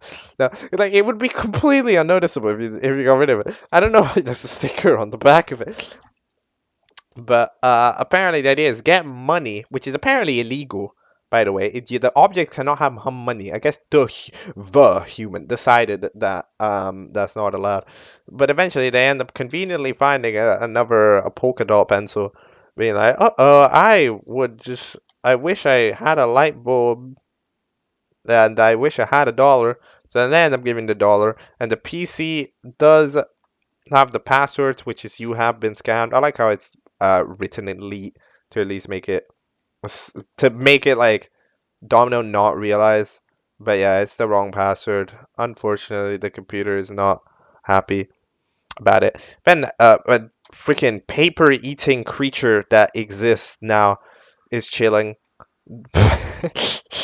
And proceeds to eat up the script that was written. I cannot. What does this say? Goes on an adventure. Wait. Yes. Goes on an adventure. Hold on. I'm trying to read this. This is. And as they always does. Blank. This. I cannot read this. Oh my god. And this. No. Bro, what does this say? He gets clapped by a dragon and boom. Sad, yeah. Wait, and bacon? No, I don't. I'm not really capable. I'm bad at reading. Holy. Okay, pretend I read that correctly. Anyways, they end up doing that. Then we have our animations where one of them is this fella that explodes and say boom. So, good job, calculator, on that drawing. Look, to be fair, the time limit was extremely short. Like, it was like hell, like it was mega short. So, you know what? Fair enough. And then they wrote the script just about, and then boom. Like, even if the PC they had gone after the PC, they wouldn't even probably have had time to animate anything. So, yeah. But then the other team ends up stealing a random drawing of a clock. But then apparently the twist is that the drawings will literally fight to death. They get animated. However, it seems like the explosion fella that was built is pretty good at destroying things. So Yeah, they end up winning. Then we have our little voting screen. I'm saying we need a proper voting panel. I think this is important, in my opinion. It doesn't need to be that flashy, you know, it can just be screen caps, but I think we need it because just having this like wall of text is not great, you know, like it's not great. Um we do wait, are the two chess people? Yeah, Cheesy and Chesla, right? Yeah, okay. And then we have a post-credit scene of the hockey stick. Like maybe the least relevant character in the show, uh, having a post-credit scene and maybe some like Lego brick eventually staring at them. This is one of the spots from the intro. It's mildly twisted to the left, but that's interesting. I wonder if like this backpack, like I wonder if like this backpack, like they ever use the backpack and it's like, oh shit, I gotta put it back here, otherwise the shot won't be accurate. That's the type of thing that happens in IRL things. All right, episode 4 is titled "Rest Easy" and it features NikoszuPL. I butchered that name completely. I'm so sorry, but let's go. All right, that was episode 4. A little bit of a shorter one because we don't actually get to see that much interaction going on. Is that something that I enjoy? I mean, it's something that's like okay in the sense that it's like it's not the end of the world. It's like early enough to where I still think we should probably be focusing on character interactions because we still don't know that much about a good chunk of these characters, but I'll allow it because this is a very special situation. You know, like okay, here's the deal. I'm not 100% sure who Nico. I'm still trying to figure out how to say the name. Nikozu. Nico. I'm so bad at Poland. Nikoszu. How do you? Hold on. Google Translate. I'm gonna. Okay, hold on. Nikozhu. It says Nikozhu. Okay, I'm gonna call him Nikozhu. All right. I'm so sorry. Um, I'm presuming that's who made the little song that's included here for the training montage. And I mean, when you have that opportunity of having the custom song in this relatively small object, you gotta take it. So, fair enough. Allowed. But first we have the elimination where pretty much nobody gets votes except for Hockey Stick and Glue Stick, which end up being the final couple of people. I'm gonna start pointing out that their positioning is kind of sus. You know, like in the table, it's like I'm pretty sure last time as well, the people that were up that were like had the most votes were like they were on the right side of this bench. Like oh, like it feels like they're tactically placed. I can't lie. So that you go from left to right, which makes sense. But if the people if right at the beginning you see the people on the right, they're the ones that are gonna be like nearly eliminated, then it's like okay. Either way, everybody's safe because light bulb ends up getting out because they end up because they got sold for $1 in the last challenge, which is fair. I swear to God, the intro is getting more compressed.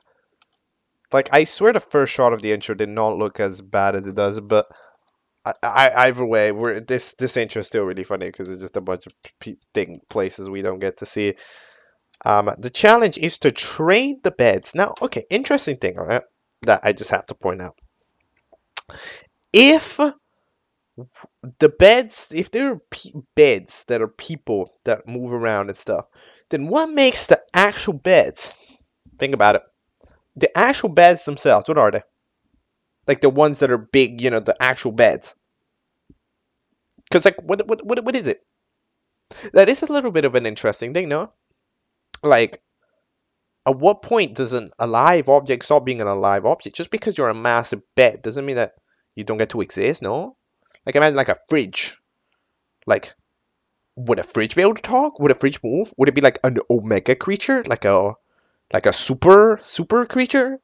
And go like, hey, bookshelf, how are you doing? Yeah, like is that but they just can't move, so they're just like this big thing that's standing there. I find it interesting how like for the beds to be creatures, they have to be shrunken down. But then what makes the big ones, no? Like I start thinking about that. Like, are the big objects like to what size is the maximum size for an object while keeping its like consciousness? Because at a certain point you stop having, like, for example, the table they stand at. I don't think that's a person because that's just a table, right? Or like the chair that they're all on, right? Or like just the stuff in general, you know, like the phone that the light is on, right? Or like, you know, like those are not people, but to what degree? You know, I always find it interesting. Like, to what degree is an object, and a person a person? Because in these shows, I get that, you know, you got to do a big suspension of disbelief for this type of thing, but maybe what if I don't want to suspend disbelief? What if I just want to not believe?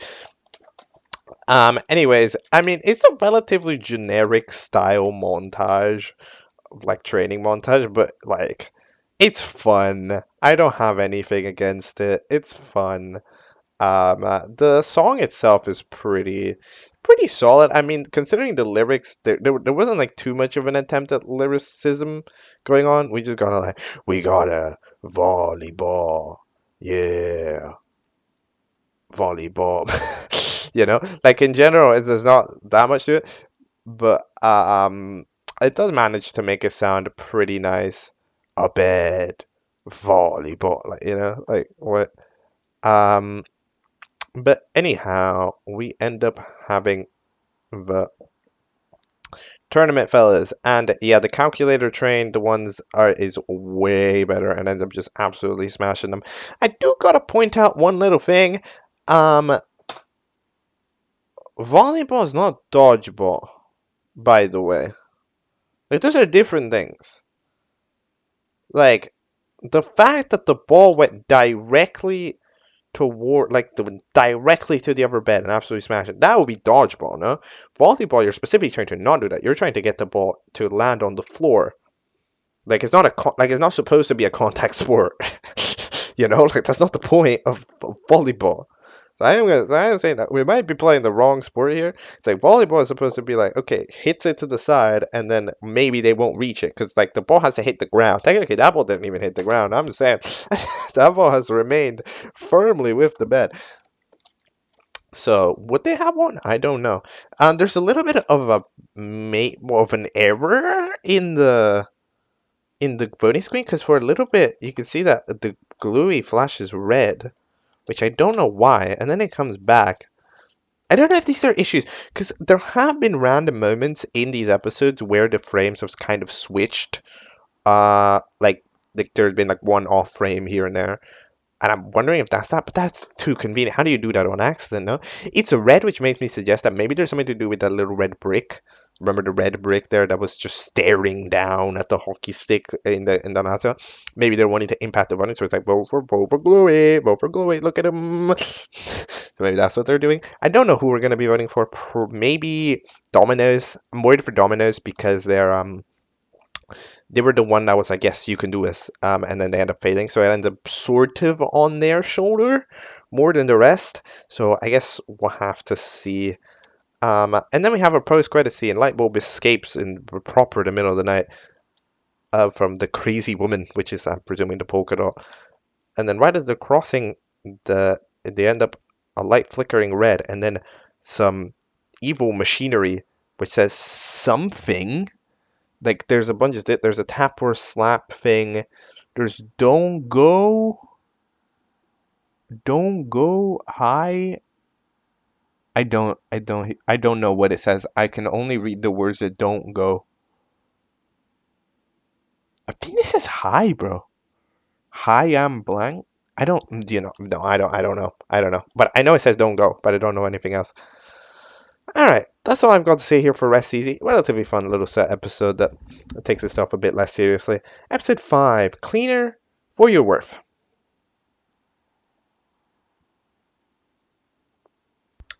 Alright, I have just finished watching BF4 5, titled Cleaner for Your Worth. Now, we start off at the beginning. I know, right? Crazy.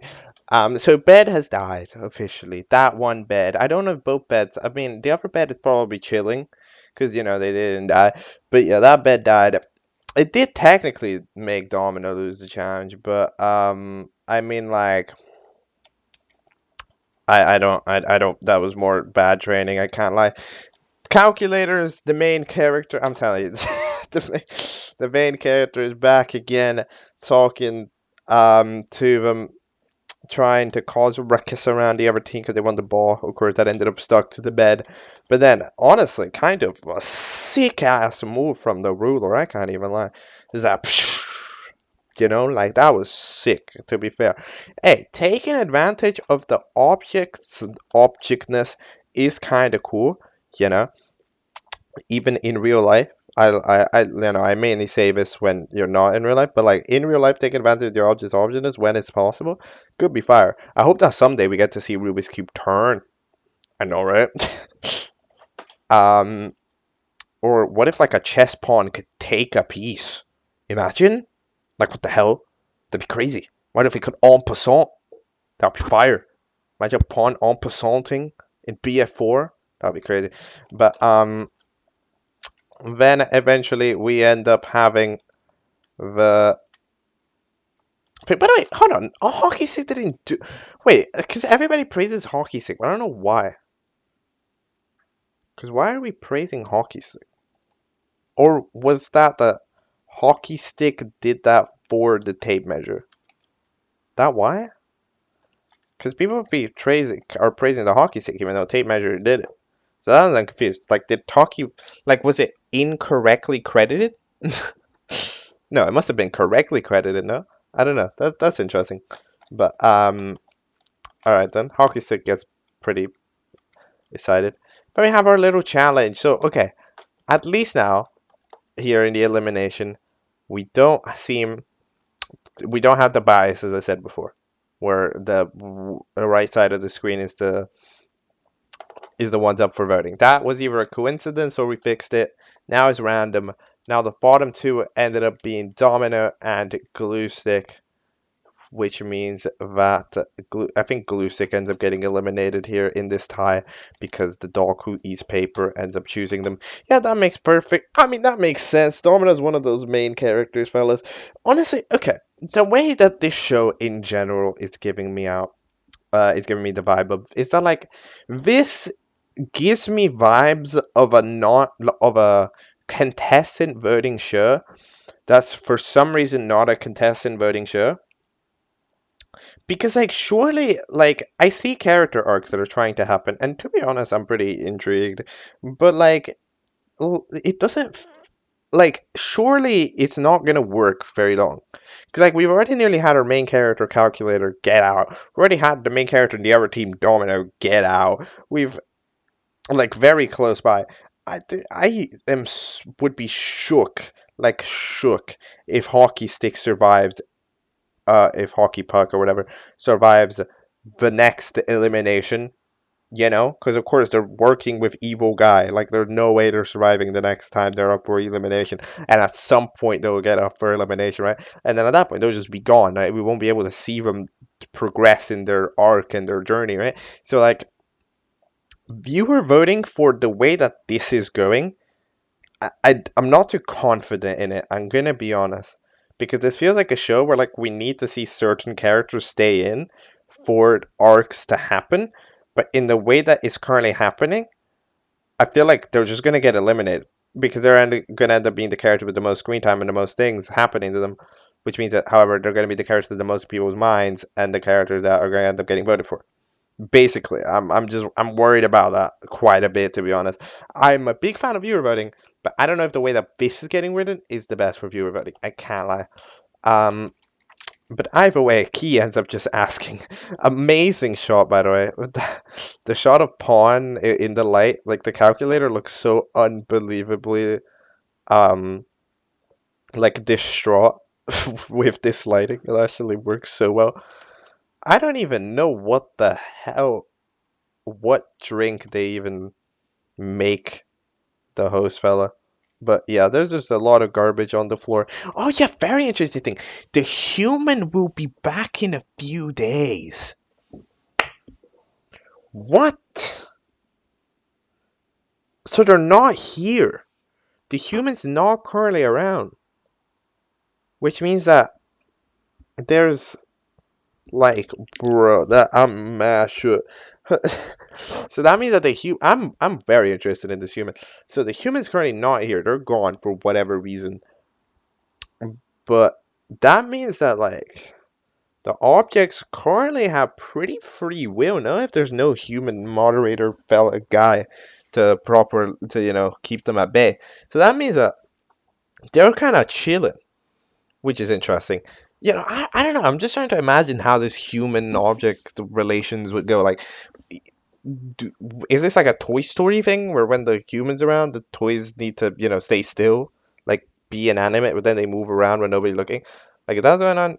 But no, because like they have rules. Like it was very specifically stated in the other episode that that like it's illegal to take money from to own money. Like surely that's got to be a rule set by the human, no? So it's like, bro, I don't know. That's crazy. This human moment. But then eventually the challenge ends up being to clean and have the biggest trash pile. So one team ends up just having this strategy of spreading out. That makes sense. That seems like a good strategy. We know the other teams end up having the calculation by Fable, the idea of pick up heavy things, because if you pick up heavy things, it'll weigh more. That makes sense. However, it's basically quantity versus quality. That's what they're doing. Spread out and get as much as possible, or don't spread out and just get heavy stuff. Then there's this whole remote fella. So we end up picking up a lot of stuff. I can't lie. This like mysterious metal ball ends up appearing. To be honest, I don't know from where it appears, but it's there as a piece of trash. So fair enough. It might be the evil brick fella who did it. And yeah, I mean, hockey just seems to have a massive pile that they just acquired. Suspicious, I must say. So yeah, I mean, the heavy fellas, they do get some heavy stuff, but like it was mainly one like freaking thing or two, but in general, it's not that much. The calculator sacrifices, I guess, like their cap and tries to treat it as trash. I mean, the tape ruler is being to be fair, very smart. To rip pages out and treat them as trash and put them in. Yes, what? I didn't think of that. Usually, when I see a challenge or an option, I'm like, okay, what is the best way to approach this? This is just absolutely. I didn't even think of that. Yes, make trash. just like turn stuff into trash, so that way you're not at the mercy having to finding trash. Like you're on your own will, and it's not like it's because we're not checking how clean each room is. We're just checking how much trash there is, which means even if a room's exactly the same, but there's overall just the trash like pile is high somehow, that means it counts, which makes perfect sense to me. Honestly, genuinely, you know what? Fair enough. You know what? Absolutely fair enough. I do not have a critique in this case. That is a brilliant idea from the tape measure there. And it is absolutely a winning, deserving idea. And in fact, they do win. Not necessarily because of that. They mainly win because of the mystery thing. But I think they deserve to win even without the mystery thing that makes everything way, way longer. I'm curious if the trash piles that they weighed, like, if that's actually how much they weigh, like in real life, or if they weigh like way less. Because we don't get a shot of the thing itself with the weight below it, which makes me suspect that they're not actually that heavy. But oh well. Then yeah, the ball thing ends up making it explode, and then that team's up for elimination. Who gets out here? Maybe, bro. I still think Fable should probably get out someday. But I have kind of no idea. Maybe Tapey. No, not Tapey. No. Nah, that team really didn't. That team really didn't do anything. that team did not do many things, bro. Nah, I don't know. Nah, I don't know. I gotta say Fable, but I don't really know because Fable is the one who suggested the wrong idea. So they're trying to find light bulb, and eventually hockey puck ends up listening to the orders, being like, yes, keep it up. And in fact, I mean, I think the plan is for them to keep it up. Screwdriver will end up being along with the rest, probably, trying to observe the next elimination, which will be certainly interesting to see, I must admit. And yeah, I think that's all I've really got to say here for BF4-5. Let's move on to BF4-6, which it's a little bit weird when I BF4, because the name ends on a number, then I have to say another number. BF4-6, not 46, BF4-6, from a dream to another. Let's go. Alright, so that was BF4-6, from a dream to another. Now, we end up having a very exciting beginning because OMG, it's the human, the real, the one and only, the one that I've been talking about this whole time.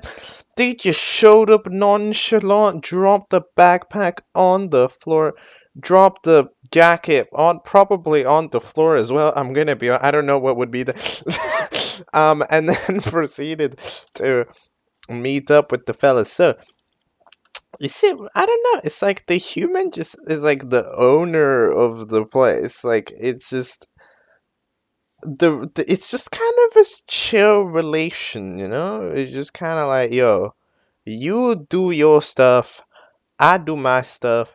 Your stuff not interfere with my stuff. We good. Basically, is what's going on there. Um, so they end up doing that until eventually, Calculator, the main character, ends up conveniently dropping a flying helicopter onto the fella while they're doing either work or homework. I mean, it depends how old they are. They seem like college, high school age.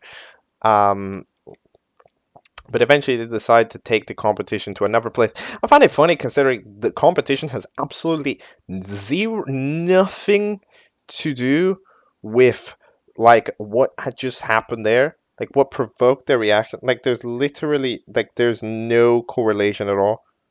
Like they were just doing that. That has nothing to do with the competition. But eventually, the host fella agrees and proceeds to teleport them to a different place. We now have our intro, which becomes even more inaccurate because now they're not even in that house. Apparently, now they're in a different house, um, which is interesting considering. Is it a different house? How are they in a different house? How have we changed the setting this much? Ain't no wait, we didn't buy a house for the show, so let's go. Are we house two? Bro is rich. Bro has two houses. Um, or this is just a different house. No, we're just like the same house but different rooms. Also possible, right? Because if we're usually like, okay, I'm filming to show this one half of the house and then the other half of the house counts, maybe. But either way, we end up finding a couple. Actually, for some reason, the host doesn't even arrive. I don't know why. Like, you just teleport, Surely. Like, you just teleported everybody there. It's not that hard, Why you didn't want to go? What? This is a piece of toilet computer that you somehow have access to, by the way. I thought it was locked. Wasn't it locked? Wasn't that the entire reason why a team lost? No, it was because the computer was locked and the human, as anyone had access. I mean, I guess the human is there, but yo, can I do a video conference with the boys on the computer, human, please? Eventually, Domino manages to close what is a very overcomplicated lock. And then we meet some other fellas, like Orange Glass and a plant duo. One of them's called Sophie. I don't know what the other one's called. They end up overcoming that. What are you doing? Get out of here! And then eventually one of them gets absolutely TP'd out of the world. And then they proceed to agree to host the show there as long as, nobody gets hurt. They end up being forced to do a tour. I like how nobody has even the slightest clue what the paper eating thing is. I kind of like that because that's just a regular plush. I like how the objects just have no idea what the hell a plush is, but it's just like, okay, sure. Like, it's just a different, like a plush is just a different species to the objects. I kind of like that, to be honest. Then we get mostly a montage of places and things. I gotta admit, alright? I gotta admit, is kind of a random montage because they didn't go outside. Surely not. Like the objects themselves, they would never have gone outside, and presumably the human is busy. So like, because like, oh, give a tour of the house. Okay, boys, let's go to the movie. Like it's like they wouldn't do that. So presumably they were always just in the house, yeah.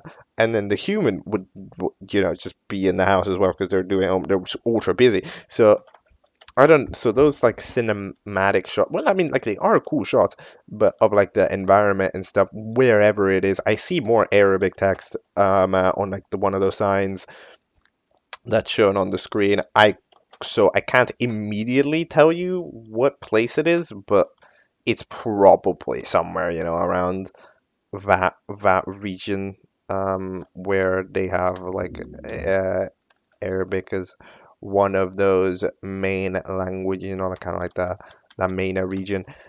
But anyways, we end up having some more tours of the house. You have a bathroom. Are we really gonna do a show in the bathroom?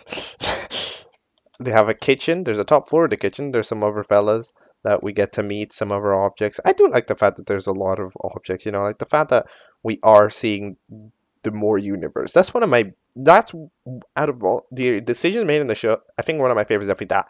Just not necessarily honing in entirely on our cast of characters, but also having them interact with the world around, having them interact with other objects that also are there, and stuff. Like I do like that because it implies that because like the fact that there's more people is a thing and it's cool and all that jazz. So I absolutely don't mind.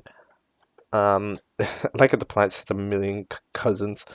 But yeah, the house isn't that big, I guess. There's a bedroom, a kitchen, a thing. This is another little bit of an interesting situation that I always think about with these kind of IRL shows. Like, what if you go on vacation? Like, is that what's going on here? Like, that's also a possibility. Like, what did you like get a host? Like, what did you? Are you on vacation and you got to record BF4? So, I gotta write into the script that they moved house somehow. No, because like there's always a possibility that that's what might have happened. To be honest, I just find that a little bit of a funny possibility. I mean, I'm doubting it because there was so much like prep like within the previous house for the Switch when usually it would probably be a bit more random. And also they don't look like a hotel house that they're in. It looks it looks like a house, like surely no, I don't know it. So I'm presuming that we're relatively chill. But yeah, the shots and stuff are cool. Then here we have our final outro shot, which shows two characters, which I could not tell you what they are for the life of me. One of them looks like a fucking paint roller or a toothbrush or something, but they look like one of those two things. And then the other one, that looks like a brush, but it's like a weird circular one, with like a holder, and they're on the screen that's like of the earth or whatever. If that's the phone, by the way, that's an amazing. That one's really good. Like it looks proper, like a massive screen. You cannot see the bezels on that phone or whatever screen that is at all. So that's probably one of the best shots I've seen. The shot's pretty solid. Again, I really wish it didn't have the left ear problem. Because again, I'm glossing over it because it'd just be annoying to mention every time. But it is absolutely it by itself drops down the overall rating of the show by 3 points. It's really unfortunate. I mean, I don't rate shows, but like if I were to, so it's sort of unfortunate. 3 more episodes to go. They're only getting longer, starting with BF47. Hide for your life. Oh god. Alright, I have just finished watching BF47 titled Hide for Your Life. Now, we have, first of all, got a little bit of a somber moment here with Tapey and Toothpick. I like that we're focusing a little bit here on Tapey and Toothpick because, we're like not exactly seeing these two very much, to be honest. These two characters were some of the ones the least on my mind, but now they're on my mind more, so it was definitely a good time. taking an episode focusing in on the type of character because these characters weren't really important, but now they've got a friendship, they've got an alliance, they've got everything going on. I also do want to point out, if you're trying to keep your location a secret, maybe don't do it next to a paint bucket that has an address on it.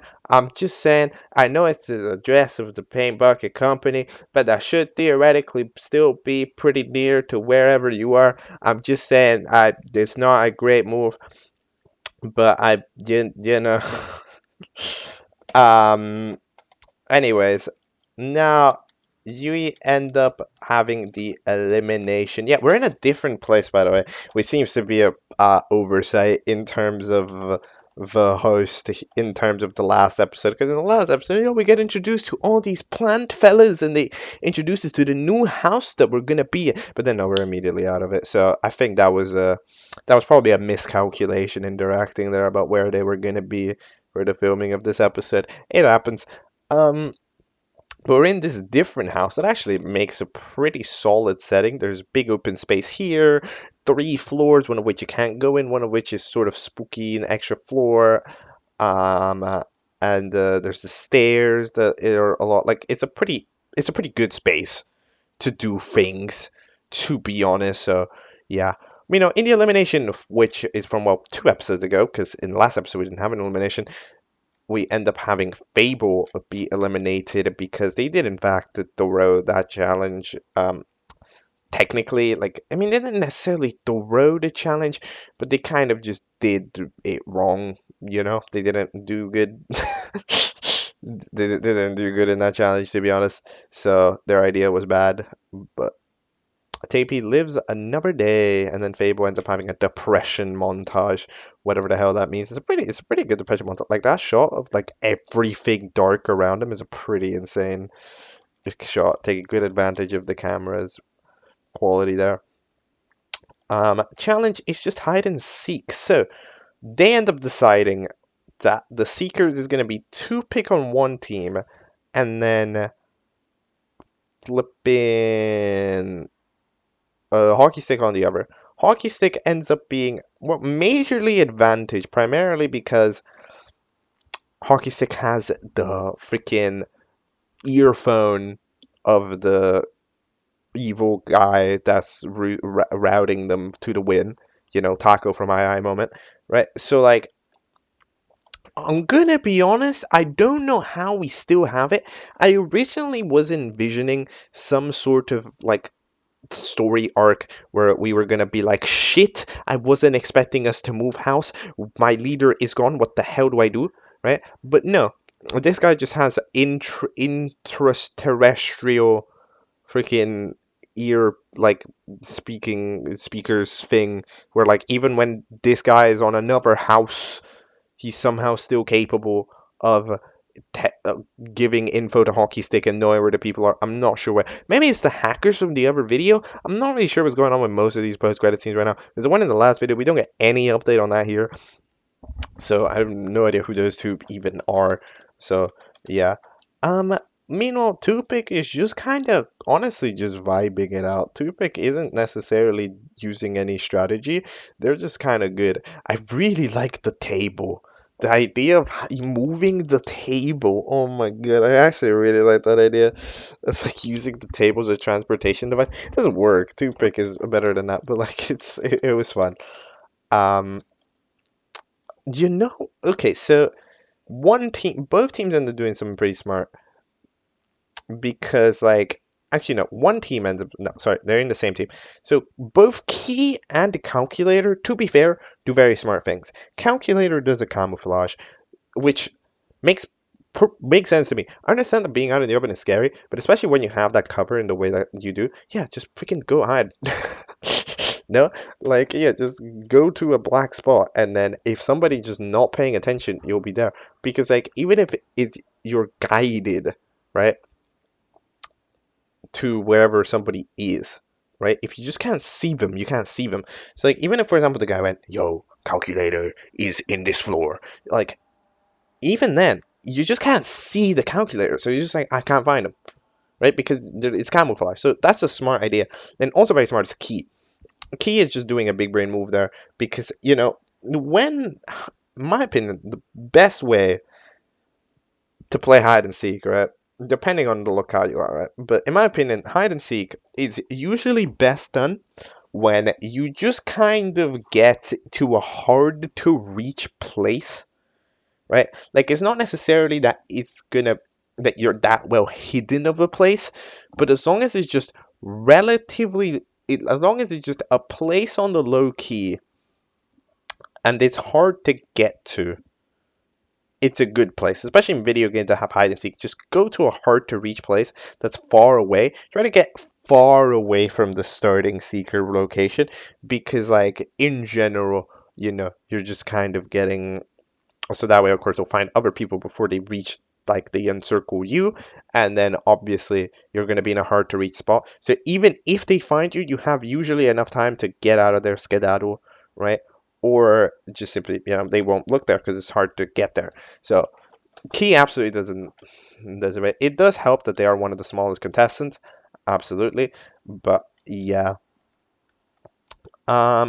Anyways, next up, we end up having not too many people left because we end up having only.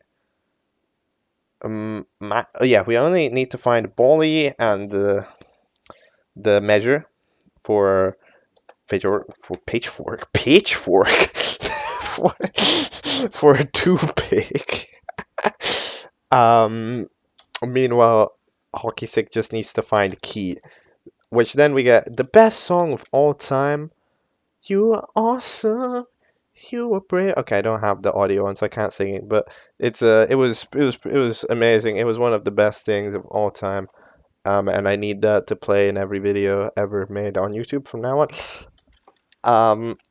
Then eventually we end up having Toothpick be fucking put on the edge of the staircase and then dropped down, which is a crazy fall, and they just die, which is crazy. I am gonna say, I know it would have caused a mess, but we weren't brave enough to do a shot of you directly just letting the toothpick fall. You just did it. You didn't take a shot of just the toothpick falling. You did a cut of a close up, but you weren't bold.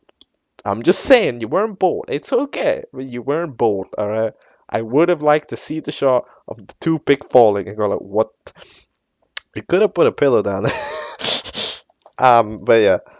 Anyways, eventually they get recovered.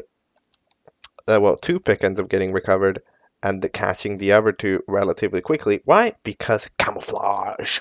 Oh! Which is pretty smart.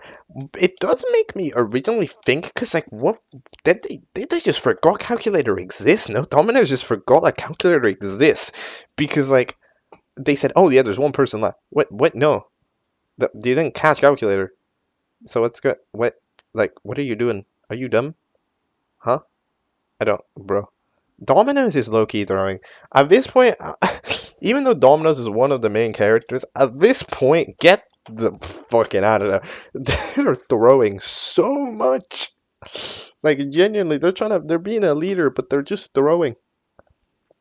So at this point, they should probably get eliminated. But again, my absolute prediction is Hockey Stick gets eliminated. I mean, they're fucking working with evil entities or whatever. They're trying to win the show for them or whatever it is that they're doing. So Hockey Stick probably gets eliminated, as I said. It has been a bit, like, generally, like, the last time Hockey Stick was up for eliminated was fucking 4 episodes ago. But the idea is probably going to be that I don't do that. So, yeah. That's what I've got to say. And then we have the post-credit scene where we end up getting Canny and Calculator end up just going down, the main character, and I'm just going down to the bottom floor. Anyways, we proceed to get a shot of the floor with some ominous shots of them looking at it.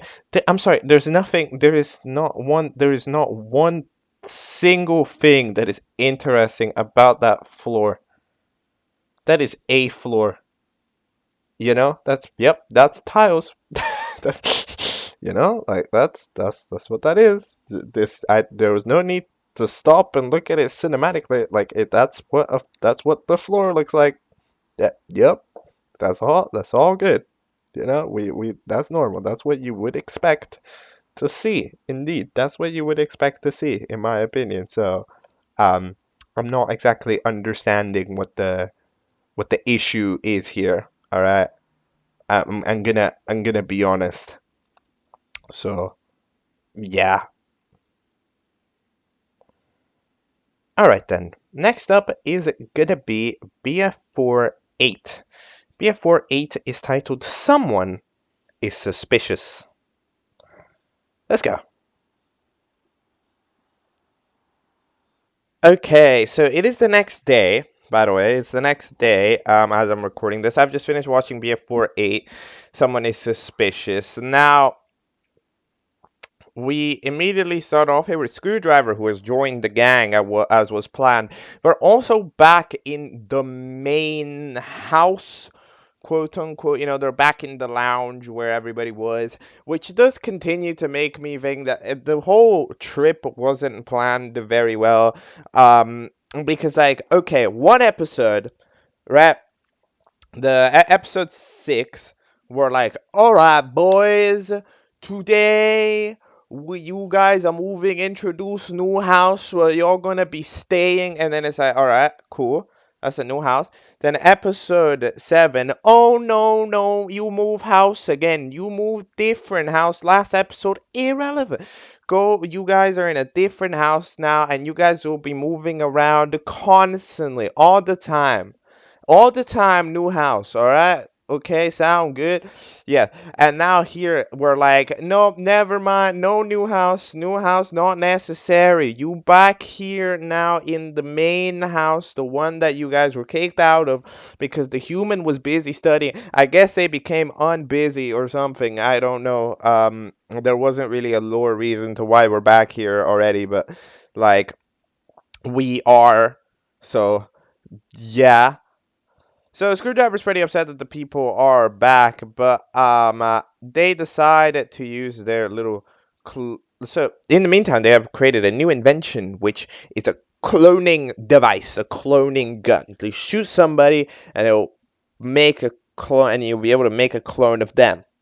All right, which and they end up dropping out of frustration, which ends up finding somebody else, and ends up finding the paper-eating creature, which then invents the challenge, and the challenge ends up being to one of the members on your team's an imposter, or the others are fine. All right, but first, let's talk elimination. So we get 9 votes, which is roughly the usual for this show, to be honest. For some reason, the host is not happy about it one bit. I'm not gonna lie. I don't know why, because I mean, I have seen that in like the last episode they were disappointed, but like it's not really changed. So they end up leaving and being sad. Then the co-host ends up hosting, but they end up leaving immediately because the tape measure was rude. And then Mr. Koala guy, who exists now, apparently, and is fucking sick to death, just coughing all the time, hosts the elimination. So, everybody is safe, I think, except the.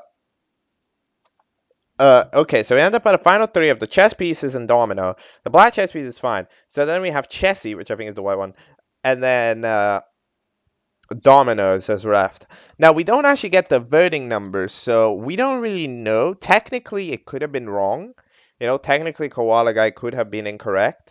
You know, maybe with the elimination. I'm hoping that I'm right, because it is kind of rude to, you know, just disregard the viewer voting like that and just lie about it. Like, oh, yeah, you're up. You know, if that isn't the most votes. So, because to be honest, I thought Domino would definitely get the most votes in my opinion. So, I'm finding this a bit sus. I can't lie. I'm finding it a little bit suspicious. I know I don't really say that very often, but it's the name of the episode, alright? So, you know, I had to say it at least one time. But then, yeah, as previously stated, the challenge ends up being. By the way, the host still just leaves her the entire episode. We end up having our co-host here, which I've already forgotten the name of because I'm just that unbelievably unsmart. To be fair, it is the next day, so I haven't had, it hasn't quite maybe quite processed as much. They literally said the name 1 million times, and I've somehow forgotten. I am one of the smartest people on earth. But basically the co-host ends up hosting, which I don't mind. It's a solid idea because the co-host has been honestly one of the most irrelevant characters possible. Like they've kind of not really been around for half the time. So having an episode where they host is pretty interesting. But the thing about them is that they're really nothing. I can't lie. They're kind of nothing burger. They're giving me nothing burger vibes because they're like kind of, I don't know what they are. What is their personality thing? Like, because they're nicer than the main host, right? But at the same time, they're like also meaner. No, they're not meaner. They're nicer and more sensitive, but they're also more sort of relaxed and chill, which just means that we end up having this kind of normal-ish character that says weird things, but like doesn't end up really being that funny and doesn't really end up doing that many crazy things. So you just end up as kind of a guy, right? Which I think is okay. Like on its own, it'd be fine. I just don't know if I like him as a co-host, right? Because as a co-host, you want somebody that the host can bounce off of, right? But I think that the main host here and the co-host, they wouldn't really bounce off each other very well because there's not any type of contrast. They're kind of just the same, except one guy will murder you and the other one won't quite, but will still consider it, right? Like it ends up as not too different. So like, but they're not similar enough to where they synergize, but they're not different enough to where they harmonize. Does that make any sense, right? Uh so I'm not exactly too convinced about this co-host fella, but either way, challenge ends up being one of your team members has been replaced with an imposter, and you now have to find who it is. This is a challenge that I'm sure a object show has done before. I don't remember which one. I know there's an episode of BFB that bro, I know there's an episode of B&B that's find the imposter on your team because it's been swapped with somebody from the other team that's trying to impersonate you. So this is, I guess, technically a different twist on that concept by going find the imposter on your team based on the clone of them. It's a little bit of a flawed concept because theoretically a clone of somebody should act exactly the same if they're cloned perfectly correctly, right? So we're just presuming that Screwdriver's tool doesn't work very well, which is kind of funny. We're just presuming, yeah, that clone isn't gonna be that good, you know, yeah, fair enough. And then for some reason we end up having fellas, we have 15 minutes. Dude, the amount of time for these challenges, by the way, I know that it is a completely arbitrary number that doesn't matter and has never mattered, but it is completely arbitrary. Like, time, I don't really understand time in this concept. Because what do you mean some challenges take 5 hours? Some challenges take 15 minutes. But the time between challenges is multiple days, roughly speaking. But then, like, what are they doing in the off days? And then they're going to houses and shit. Like, I don't know. Because, again, if we're back in the house, that must mean the human has stopped being, they gotta have been allowed back in. Which must mean it's been a while if it's, school season. So, I mean, I don't know. We end up having the first team, the Funny Nerds, has, pretty much just doesn't even have the remotest idea of a plan because Calculator, which is the main character of the show, ends up I will say that every time because it's so funny how like 7 times more screen time. Like, those like K-pop lyrics videos that has like the time distribution between all the band members? If you do that for this show, Calculator has like 3 times more than everybody else on their team, and that's like hilarious, because it's like, okay, I mean, there's nothing wrong with having a main character. It's just weird when you have a main character in a competition show with voting, because like, again, what, you can just vote off the main character, like it ends up weird. Um, but yeah, they end up sort of throwing completely yet again. Calculator, both teams have pretty bad leaders. Because, like, whether it's Calculator on one side trying to lead the team, or it's Dominoes on the other side trying to lead the team, they're both just not good at that. They come up with some bad ideas, bro. Like, some rough ideas. I can't even lie. Then Domino's, then Bally ends up getting a new haircut, apparently, which, by the way, I don't, is that visible? I don't know. Did they get, I was looking at it for a moment, I was like, hold on, did they get like a new ball or something, and then that's what's different? I couldn't tell you the difference between the balls, but maybe there is one. Then they end up having a happiness montage. We end up having a pretty, to be fair, it's actually a very cool shot on with the black and white there of the calculator talking to the key before they get cut off. Like the jokes in the show, I personally enjoy. Like honestly, this show has been an enjoyable experience. If it wasn't for the audio problems that keeps being a thing, right? The audio only plays, the voices only play on the left ear, which is really bad. But if it wasn't for that, it's honestly pretty solid. I'm analyzing it. I watch it pretty chill. It goes by quickly, which is a good. It's a good sign, because I'm not waiting for it to end ever. Like these 13 minutes, they went by honestly faster than other episodes. Right? So I absolutely don't mind watching this show. It's pretty solid. And I also and I know like some people wouldn't like it because they'd be like, "Oh my god, is that a plush? Is that a friggin' show with people in it?" That would be evil. No. So, like I personally enjoyed them. I'll be honest, I used to make them like 10 years ago when I was a kid. So I've always had a soft spot for them. And seeing one made with a more professional tone to it is always pretty cool. But anyways, one of the teams ends up just hanging out with Baller for the entire day, and the other team ends up having Calculator just throwing random accusations at the wall literally all the time until time's up. We end up having Hockey Stick solve the Rubik's Cube, which, by the way, yes, we got to see the Rubik's Cube turn. Yes, we did that. Let's go. I mean, it didn't turn as a part of the, like, as a relevant part of the challenge, but, like, it was pretty cool to see it. Hockey Stick managed to speed cube the Rubik's Cube. I am presuming that the Mr. Creator of the show here is probably a speed cuber because that is a speed cubing cube when you consider that it's a stickerless cube, you know. So I'm presuming. But yeah, hockey stick is weird because like there's a certain point where I believe it, and there's a certain point where I just go, wait, what? Because because I understand that hockey stick is getting instructions and stuff, but there's no way, right, that this instruction fella would tell hockey stick how to solve a Rubik's cube in record time, right? Because for that to happen, they would need to go up, down, the left, R2, L2, at the E2, V2, up to, I don't remember notation, but like twist, step. Oh my god. Like a Rubik's Cube. Like, it would go super fast, basically. There's no way you can live tell them, and then they listen, and then they twist. So they just have to know how to solve a Rubik's Cube, in this case, hockey stick. So, fair enough. I'm gonna go fine, I accept it.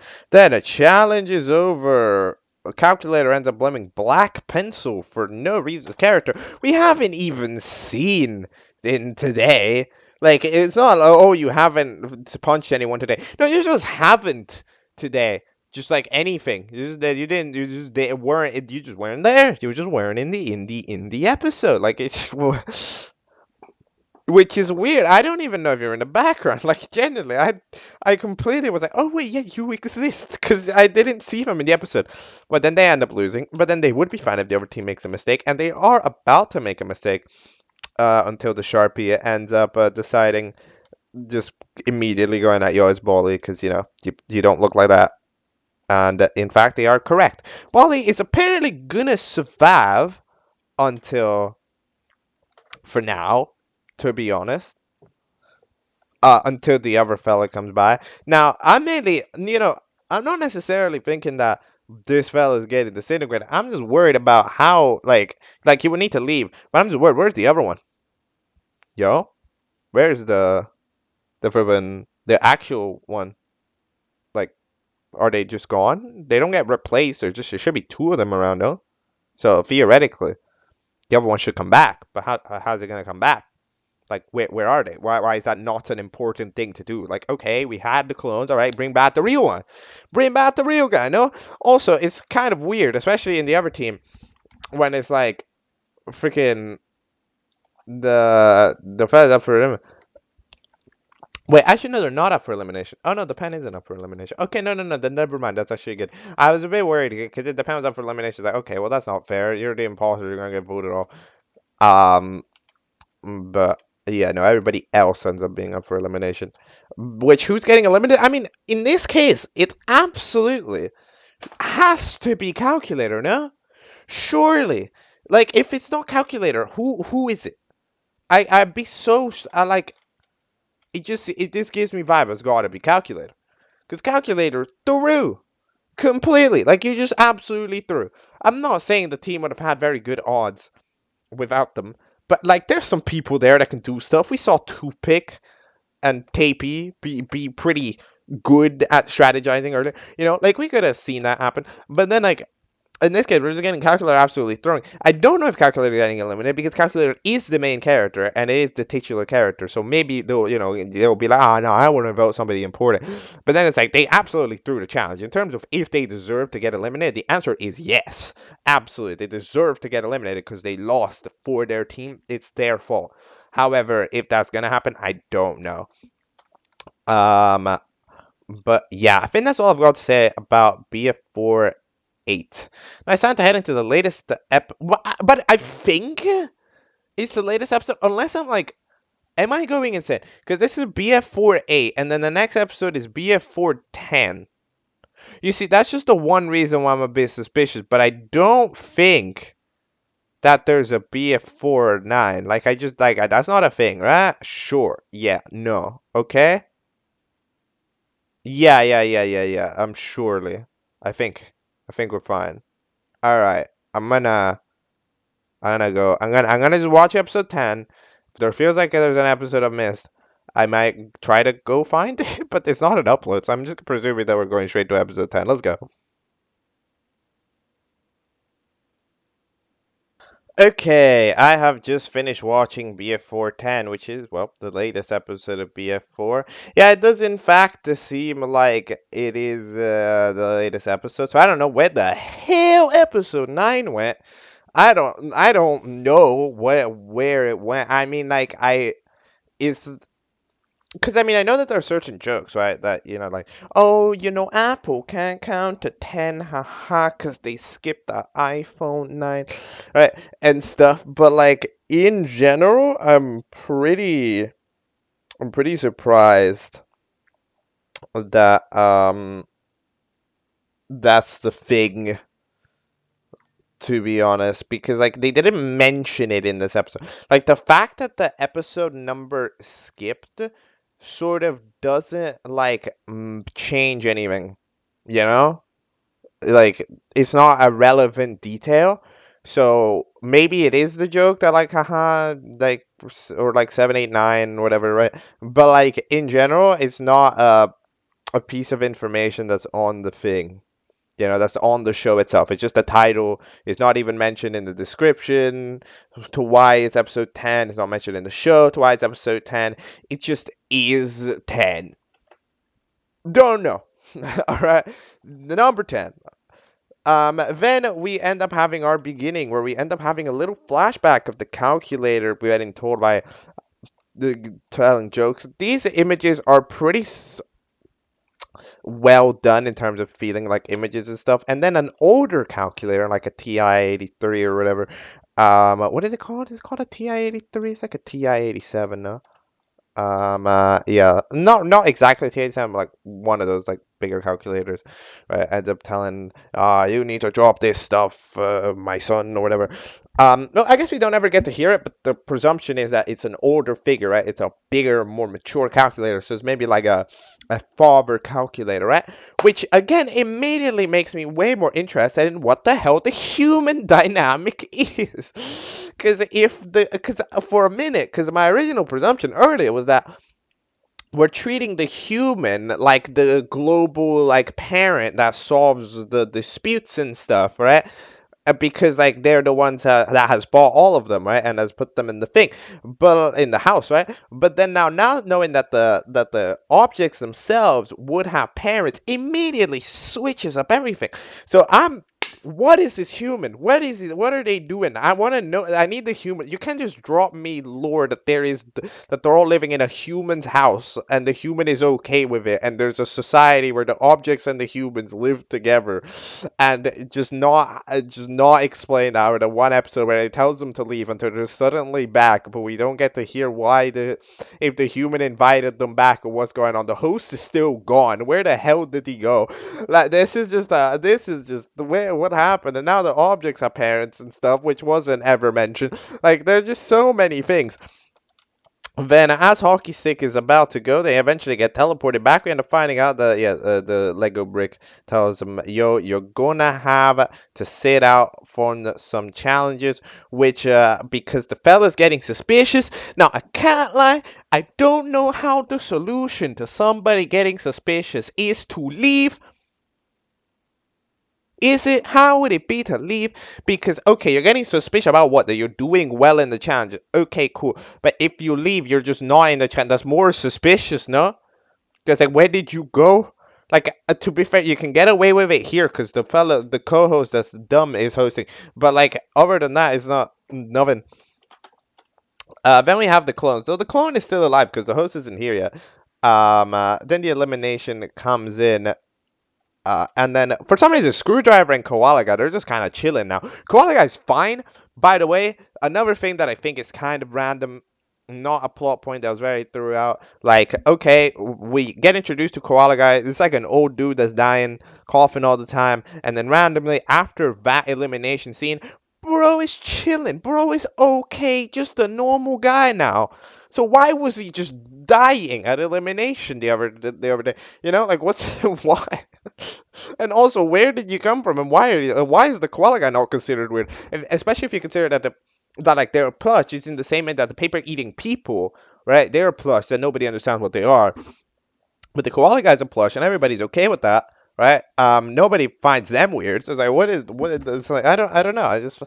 There's a lot of details that I'm finding weird. Anyways, the white portal thing, which ends up being some sort of multi-dimensional portal, ends up having the fun cube that makes anything fun immediately. And then we have Tapey getting eliminated. I don't believe that. I'm super sorry. I'm super sorry.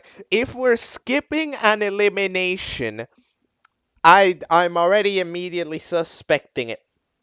You know, if we're skipping no vote, no total vote number, no voting. No, well, actually, we did have a. Wait, did we have a total number? Yeah, we had 12 votes, right? But like, we don't get to see who's safe, how many votes. You don't get to see voting details. I don't know. I'm finding this sus. I'm finding it suspicious because for both of the last times, we haven't seen the voting numbers details themselves. However, for both of those eliminations, I feel like the character in danger was the main character of either team. Calculator on one side and Dominoes on the other. So I'm gonna say I'm finding this very suspicious. I can't lie. Maybe I'm completely wrong and Calculator got like no votes to eliminate, but they absolutely should have left. They should have gone away. Like, they lost the challenge for their team. By regular object show voting standards, that would mean a bye-bye. So if they, like, I don't know. I don't know about this. And now we're skipping elimination details and all that stuff and eliminating relatively random characters like Key on the day and the Black Chessman on the other one. Are we cheating? I don't think we're cheating. But it definitely brings up the suspicion that we might be cheating some votes here. I can't lie. I'm just saying.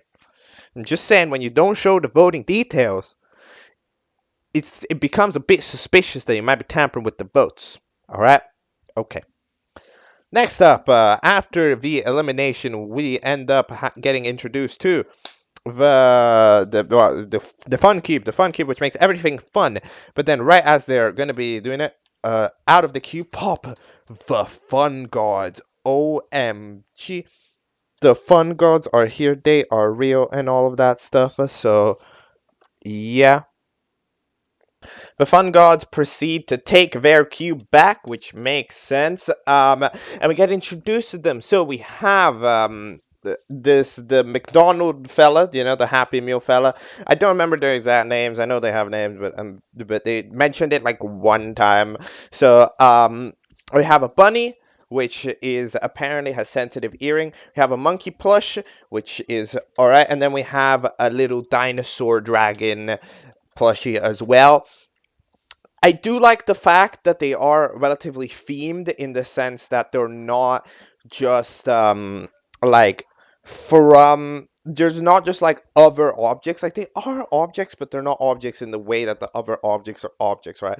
Like they're more plush style, and I especially liked how they connected with the paper eating creature who is also one of them in a way, right? One of the plush style characters that has eyes, has a mouth, has ears, right? Which the objects in this world don't. So they're like an outsider, and then these outsiders who share those same traits look at the paper eating creature and go like, yeah, that makes sense. Now I don't know what the Dinodude feature exactly is, to be honest. However, I am gonna guess that it is the voice acting for the little dragon character, because it just so happens that the dragon character is the only one that doesn't suffer from the left ear issue. Because still, every audio in the show every voice in the show only plays on the left ear when you're wearing headphones. I don't know why, but it does. But then, as soon as you get another person talking, it works. It's amazing. I got to actually hear a character. The right ear got usage. It got to hear voices and almost forgot what a voice sounded like. But what are they called? Fundo? I don't know. But yeah, so they are voiced I'm guessing by Dinodude, because otherwise I wouldn't be able to tell you what the feature is. So they're the fun gods. So they roam around the universes. They've been doing that for 2,000 years. And they try to discover, they try to see what worlds are fun. Because if a world is not fun, it does not deserve to exist. Apparently, that is their logic. So then the co-host that is really bad, really, really bad at making challenges. Like they've still not actually invented a challenge of their own volition. Invents the challenge. All right, boys, go. Have the whoever has the most, whichever team makes the other team have the most fun wins. And then they proceed to start. Each one goes on different styles of adventures, and it's an absolute just disaster. It is a disaster party. But first, actually, we have a renewed intro for BF4, which does in fact show me more places that we don't get to ever see in the show. I'm sorry, what? I still don't understand this intro. Why are we getting to see shots of flowers? We do not see flowers in the show. What's the point of the flowers? And now that I think about it, remember episode 7, how they went to the basement and it was all spooky, and that was the post-credit scene. I was like, ooh, what's gonna happen in the basement? Nothing happened in the basement because they just leave the house and are immediately teleported into the upper thing. What the hell? It's like, bro, oh, I need me some plot, like, knowledge. I need you to know what you would like. You can't just introduce things and then not show them. Like, what happened in the basement? Why couldn't you go in the basement? But now you left the house. You probably went on the trip. Came back, didn't have time to film. Oh well, whatever. So they go in their journey of trying to make the fellas have fun, and it's an absolute disaster. They keep playing with Bally. Yeah, Bally is just kind of the character that gets bullied all the time. The fun gods are just staring at that, and it's like, that's not how that works. That's not good. The black chest piece ends up bringing the eerie fellow on a joyride. Absolutely tortures them. Going too fast. Not exact, screaming in their ear, if I'm not mistaken. Was that the same guy? I don't know. But the screaming contest or whatever. It's an absolute chaos going there. It seems that the fun gods tend to live fun in the more or, you know, they tend to be more relaxed in the way that they have fun. They're probably the types of fellas to sit down and go and like play Uno or something. You know, like they're just relatively relaxed. But then one of them goes cliff diving for some reason. So then they end up in an apartment building. No, because that's where they are. So then they end up rolling down the stairs, which for some reason goes badly. To be fair, out of all of the things that you could do as an object, rolling down the stairs is a pretty good idea. You know, like it's not that bad of a thing to do if you think about it. So I figured that one. I mean, if you like cliff diving, what the hell? If you like cliff diving, then sure, I think that would be fine. To be honest, I don't see where the issue is there. So I think then they play Ding Dong Ditch. They ditch indeed, and then they try to read a book. They get scammed by the fellas. $1,000. By the way, the Fun Gods have money, or maybe they just spawned in money. It's like, hey, Funkeep, we would like to have fun, and then they spawned in $1,000 because money buys happiness. No. So maybe that's how that happened. It ends up being a French dictionary, which for some reason Screwdriver wants to learn French because that's, I don't know. But yeah, it's just an absolute freaking disaster. Then eventually, for a prank, Calculator decides to drop the dumbbell on Ringo, I think is the name of the monkey plush, until Candy eventually takes it out. They're all just laughing and they all go like, what the hell? What the hell? And then the McDonald Happy Meal ends up being hella upset at Calculator, says that you're the worst person ever, and then they just run away. Look, they could have probably destroyed the universe if they tried. So I'm not necessarily, I'm not like, against the idea of them being that bad that they just escape instead of other stuff. They do not like pain. The Fun Gods seem to be some of the most reasonable people I have seen yet.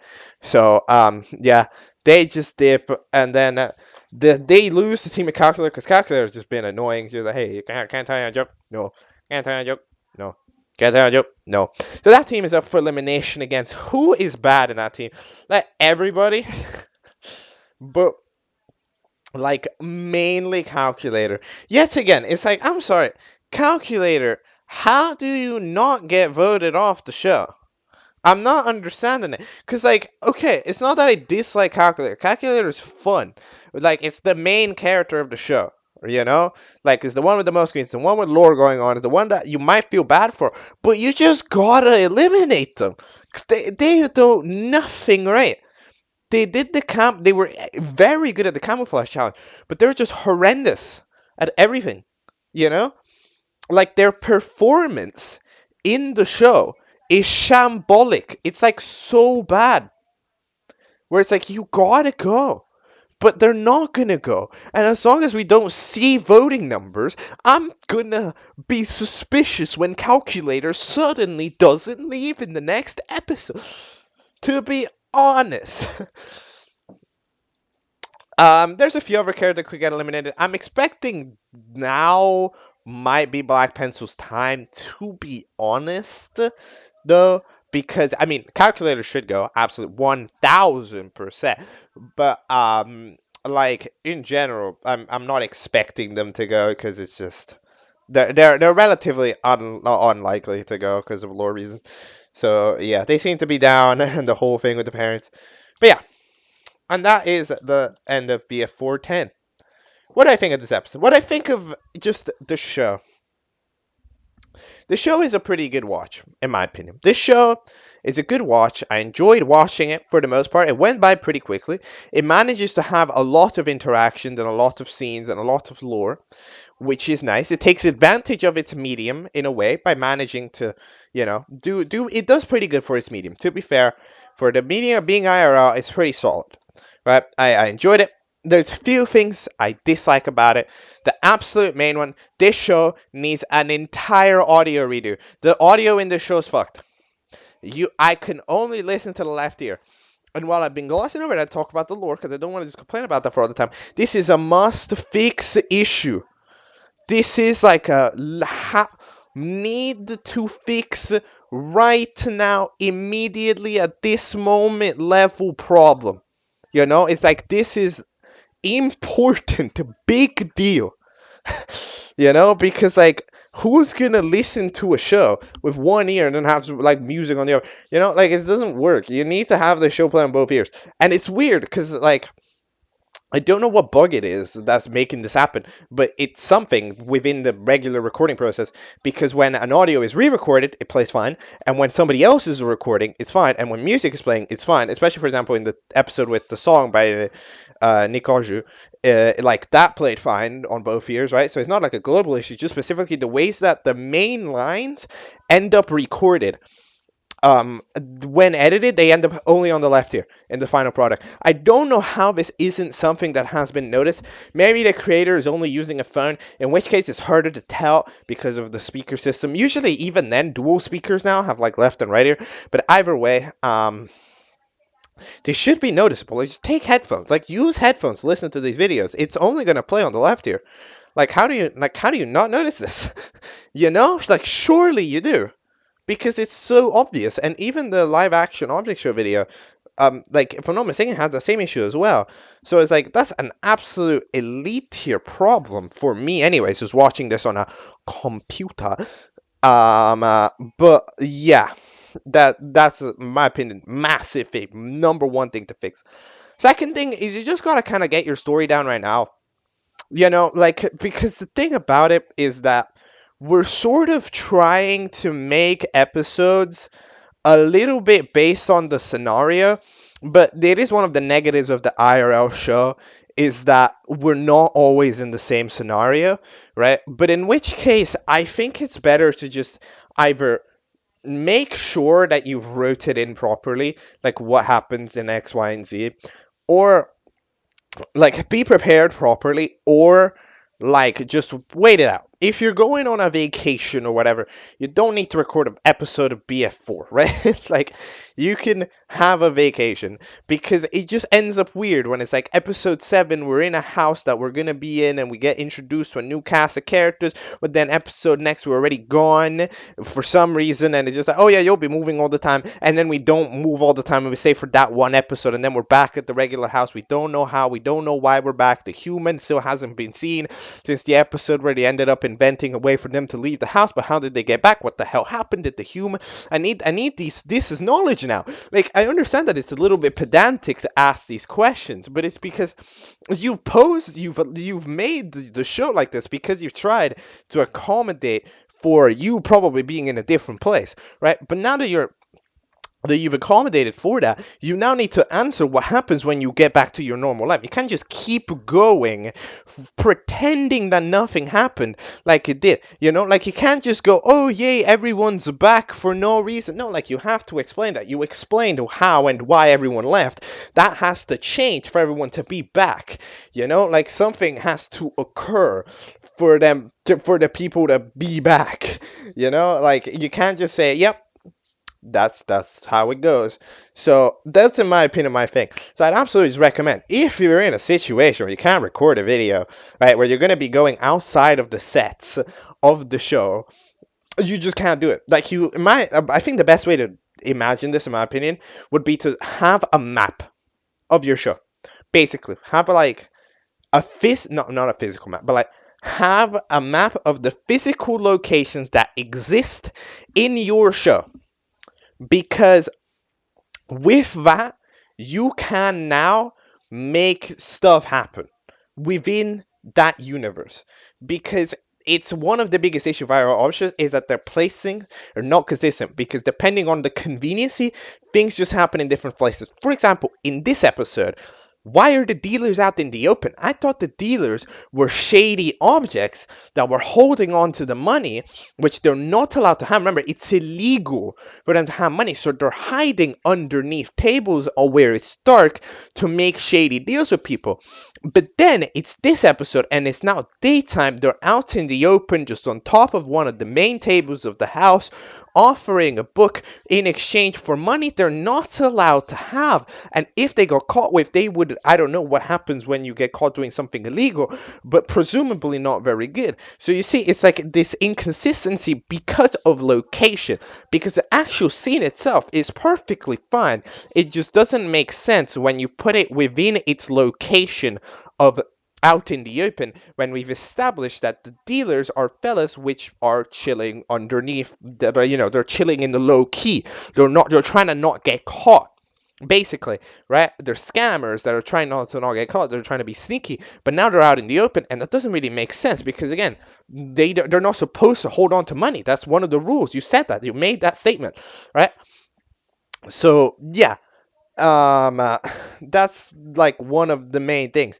You just gotta have that type of map. Or for example, personally, I always find it kind of weird how like we've introduced the computer itself as a character. However, we just have tons of scenes of people just there right next to the computer, just like chilling. When it's like, why is is the computer listening? Is it turned off? Is that how that works? Are they alive, or do you only work when they're turned on with somebody? Like how what's going on with the computer? Like I kind of want to know these questions, and it's because we're using things as just background props when no, they weren't background props a couple of episodes ago. No, those were people. The computer wasn't a background prop that people used. The computer was a person that actively spoke to the contestants in one of the challenges. So that means that that's a character. If it's on screen, I kind of would expect them to do something. Like it's kind of weird for them to be right next to the computer if the computer's relevant. The computer's a person that can talk, that can respond, that can think, right? So that's one of the main things. And also, yeah, just characters inconsistency like that. Like, for example, just that koala guy that was coughing. No, koala guy, yeah, I think it's koala guy. The koala guy that was just coughing all the time suddenly doesn't cough anymore. No explanation, no reason. Nobody even asks if they're better, and all that jazz. And why are they with Screwdriver? Who said that friendship? What happened there to the mysterious koala guy that nobody met, but now best buddies with Screwdriver? Famously hard to be friends with person. And it's like, what's going on? And what happened to the clones as well? I swear at the start of the episode we were talking about the clones, but then the clone just disappeared. What the hell did they go? Where did the clone for Pen go? Where is Pen just in general? There's just so many things. Wait, is Pen even in the voting screen again? I don't freaking know. Like, they're just wait. Yeah, Pen is in the episode. Did Pen even exist? I swear I don't remember them. There's just a lot of questions, basically, right? There's a lot of these edge case scenarios of the show. You can definitely ignore it and just watch it. However, when it's somebody like me, right, who's doing analysis on the show, is out here discussing it in length and doing this whole thing, then I will absolutely be covering these edge case scenarios because they are important. And just an extra thing, make a voting screen. It's not that hard. To be honest, like, you can, within not too much, you don't need that much graphic design to be able to make a voting screen, especially considering you have your objects. All you need really is to take a mugshot of them and put them on screen in a row. Right? Use like any basic editing program and just staple the 4 images together, write the name underneath, and then it will be fine. Because again, it's way better for a voting screen if you can see the character than to do anything. So that's a big deal. Like, we see that thumbnails are fine. You're able to do special effects in the videos and everything. You can make a voting screen, and I think that's that's a big deal. Being able to just see the characters when you're watching them, because then you can think about it. Because like when it's just a scrolling list, and I don't think even every name is on the screen at the same time because one name scrolls over when another one scrolls in. It's a bit. You're asking more of the person to remember. And they're going to remember worse if they can't just directly see the character. Because when you see it, you'll be the association. Like, for example, when you see black pencil, like physically, you'll be like, ah, yes, that's the character who like did the punch on the fella because I remember how they look. But instead, when you just see the text black P, you'll be like, okay, black pencil. Yeah, that one black pencil. What did they do? What did they look like? Oh, yeah, I think they did that thing. Oh, yeah, they did that thing. Right? But then it's like there's a bit more of a thinking process, and we're more likely to misremember, basically.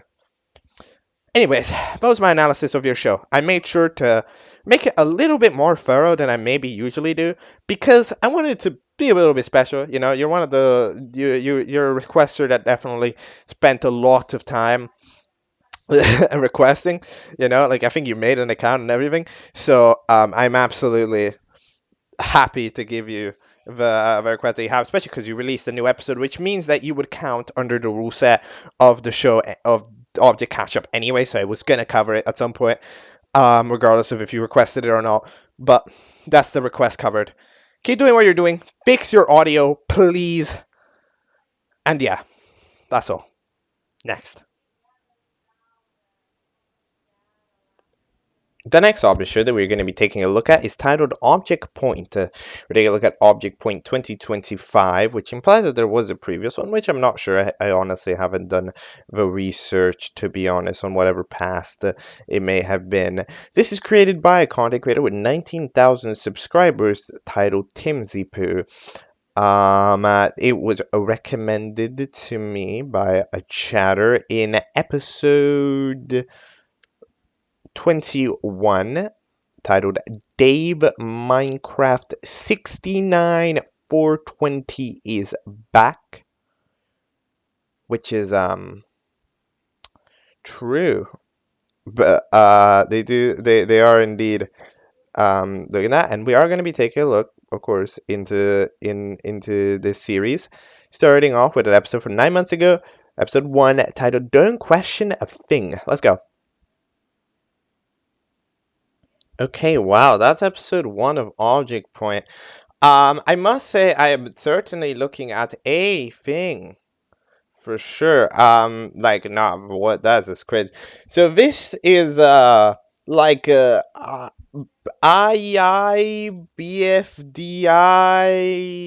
the mix thing that's sort of weird. It's like a friggin' mishmash of what it would be. It's like an alternate timeline.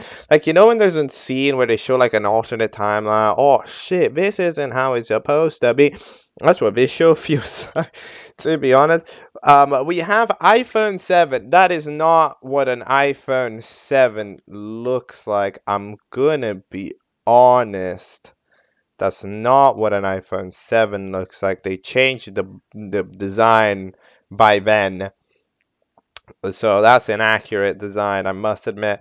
Then for some reason, they're like a Cyclops, like half the time until they're suddenly not. No idea what's going on with their eyes. There's a diamond that has to go to the bathroom. The challenge is to not turn into water, and then they're all standing on water, and presumably when you drop down into the water, you become the water somehow.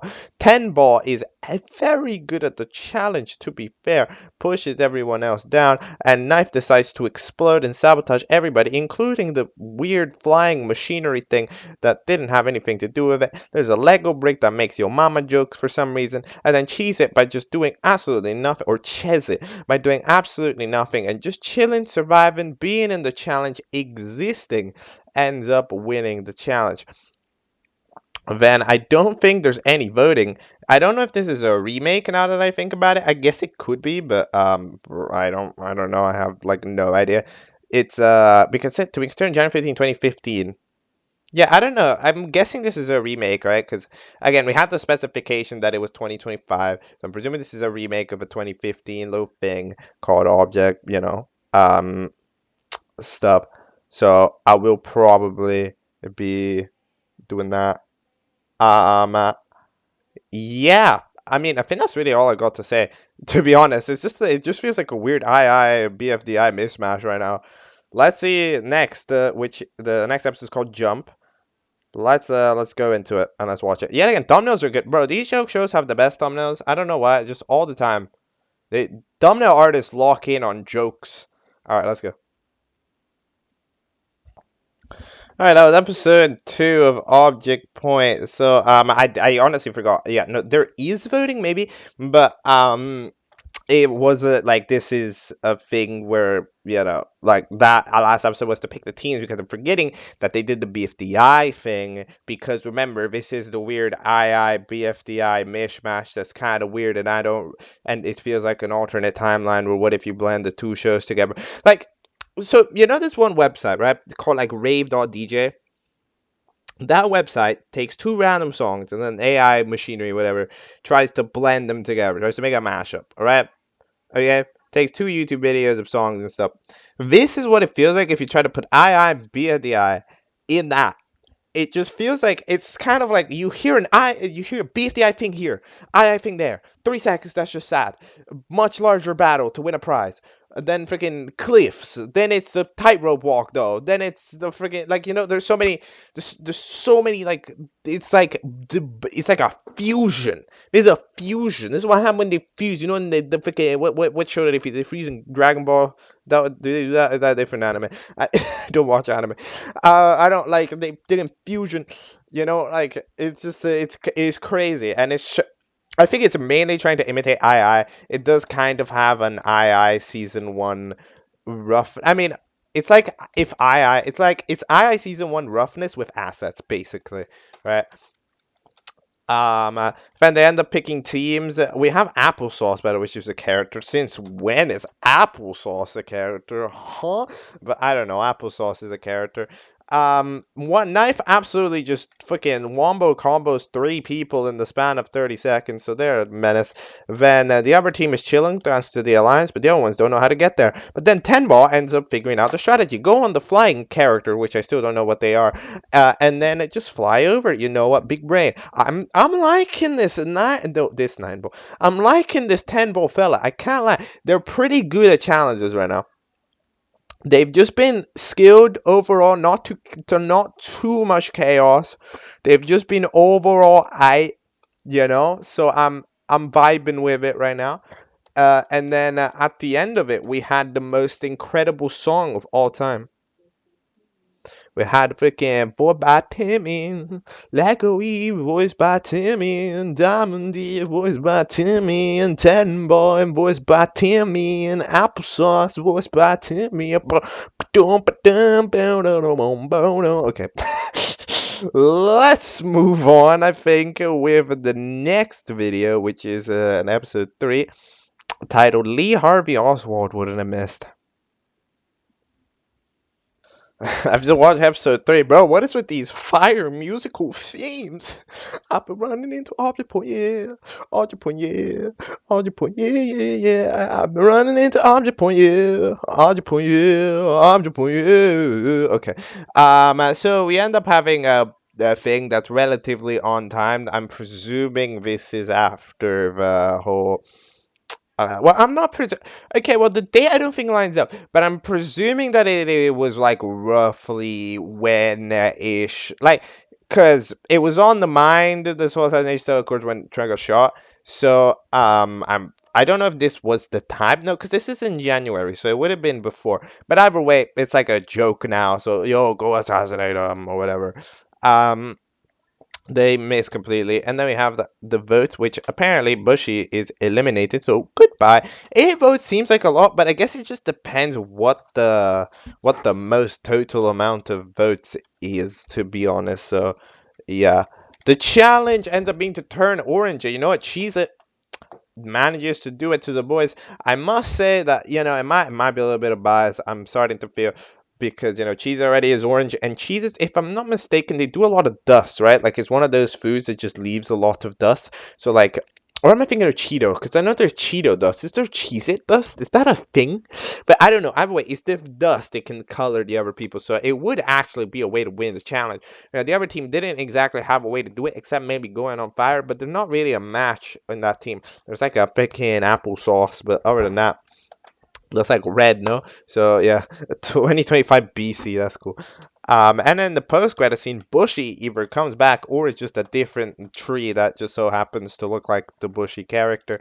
And then there just so happens that there is shiny thing. What is shiny thing? I don't know. We'll have to find out in the next episode of Object Point. Anybody's favorite BFDI collaboration thing. This is a bigger collaboration between BFDI and II than the tour, bro. I can't even lie. Again, it's such an unbelievable mismatch of the 2 concepts that is like, bro, I don't freaking even understand it. Either way, episode 4 time. Don't touch me, please. Okay, that is episode 4 of the Hit Object Show Object Point. So, we end up having the elimination. For some reason, 10-ball doesn't want to, like, talk to applesauce or something. Either way, we end up having the elimination where the eliminated is Knifey. That is one of the most obvious eliminations ever. Knifey makes sense. They were just kind of mean and therefore would probably be getting eliminated. Then Tenbo, however, gets pretty close because Tenbo is sort of losing the edge. I can't even lie. Tenbo, first 2 episodes, focused contestant, had strategy, had tactics, and had win. But then started being impatient in episode 3, being rude about challenges. Now doesn't even move, all depressed because Knifey is gone. Tenbo has lost the sauce, y'all. Lost the winning touch that they had at the beginning. They were very promising contestant, but now it's kind of looking rough. So the infection is something. For some reason, depending on whatever shot it is, even the me phone ends up starting to look like a rectangle, a blue rectangle on top of a black rectangle. I can't even like it stops looking like a phone. Um, Depending on what angle you're looking at it from. But then the challenge ends up being infection, which with the cheese or whatever. We end up having a team flying away, which they start to do. They're snatching 10 ball and stuff until they decide to use Alliance power and eventually fly up there. And you know what? I'm happy. I'm happy about that. Look, if Alliance power is gonna be a tactic, then you know what? I think that's sure. Like, if it's a tactic, at least let it be a tactic, you know? Let Alliance power allow you to fly if that's a thing, you know? But like, if not, then no, right? Then either way, 10 ball teams up for elimination again. It's not looking good for 10 ball themselves. I can't lie, because yeah, they're just kind of depression. And yet again, people usually don't like characters that aren't interacting with the show, and 10 ball is one of them. Who not doing challenges and stuff. I am a little bit of a miscalculation, I believe, personally, from Applesauce's end. They didn't need to all be safe. They should have probably spread out. Like, if you think about it, just have drone fly really far away. Then maybe if the other guy wants to stay back, they can stay back. Because remember, it wasn't about like we need to keep all of the team members intact. We just needed to have like the 2 team members that were like safe. We just needed like the 2 team members that are there. So like Applesauce could have just flown away and been chilling, right? Because they're far away. But instead, by doing this whole mess of grabbing Tenbo and trying to sort them out, they end up staying close to the cheese and then just get caught by it. So it's kind of a mistake there in Applesauce's end, when they realistically should have just bailed on Tenbo, because 2 people alive better than 0 alive, right? It was kind of an all or nothing approach that lost them the challenge. Episode 5, stop freaking cursing. Alright, so I just watched Object.25. Everybody's swearing now for some reason. This wasn't like a thing that they were doing really that before, so they're doing that now. Because that's, I don't know, the theme of the episode. They were like, yo, what if we named an episode Stop Cursing? And then we're like, how do we make that relevant? Oh yeah, just make everyone curse literally all of the time. So sure, I guess they can do that now. Um, yeah, but next, well, first we end up having the host die because of retaliation from the Diamond D. Then they end up, well, first they end up having the elimination. 10 ball gets very obviously eliminated. I mean, I don't know why 10 ball would have had any chance of staying. Unfortunate, because had a lot of potential as a character, but then eventually got absolutely destroyed. But like lost 100 IQ points after episode 2. So it just kind of happens. Then what ends up happening is the phone ends up turning on the alive computer system, and the alive computer system shoots a random laser beam. If it shoots a laser beam, you are alive. But if it shoots a laser beam at an alive, it turns back into just the object, right? Because it's like it's like because you're an object and then you're real. Okay, so then it does that like a lot, to be honest. And then eventually one team, the Diamond team, fixes them by just throwing a rock at the screen. I don't think I don't think the phone is back. I don't think that iPhone 7 or whatever they're called. They're more fucking called a blue rectangle. Um, is like alive again, but in general they like exist. You know, maybe they're not shooting random rays, alright. But then both teams are upset about elimination, so they just end up doing a rejoin. Or this is so many people. There are so many characters. Okay, a few of them are interesting, not that many. I do like the fact that I do like some of the jokes in it, like how Oreo says "for a prank," and then the next character is a blocky clone that just doesn't say anything. They just stand there menacingly. Um, but like, yeah, most of the characters aren't too interesting because they are pretty much just like asset rehashes of something else. You know, either they're not interesting or they're just asset rehashes of like another thing. Like a marshmallow is just literally a fucking square. You know, like a carrot is just a carrot. Like you can't really see too many personalities in them. There's a few which I would find funny to join in the show. A beatboxing Nacho beatboxing all the time would be kind of funny. The penny is funny because the face is so unbelievably small. Right. Nito spelled wrong. Yuri, the character. I see how they're shaped with like. I think. Wait, are they shaped like Leafy and Fairy? That's what the presumption was. I don't know, but that gives me the immediate shape. But yeah, there's some other stuff. Vortex. I just definitely not black hole clone. Not at all. Um, I genuinely no idea who's rejoining. Maybe. I'm saying Palm Tree joins alongside Yuri and Button. That's my top three prediction, but I have genuinely no idea.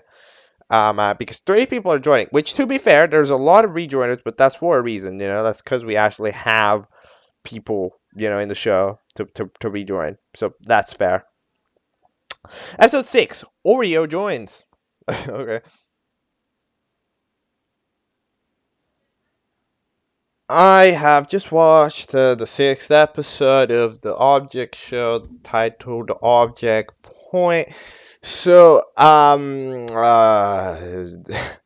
we end up having Diamondy.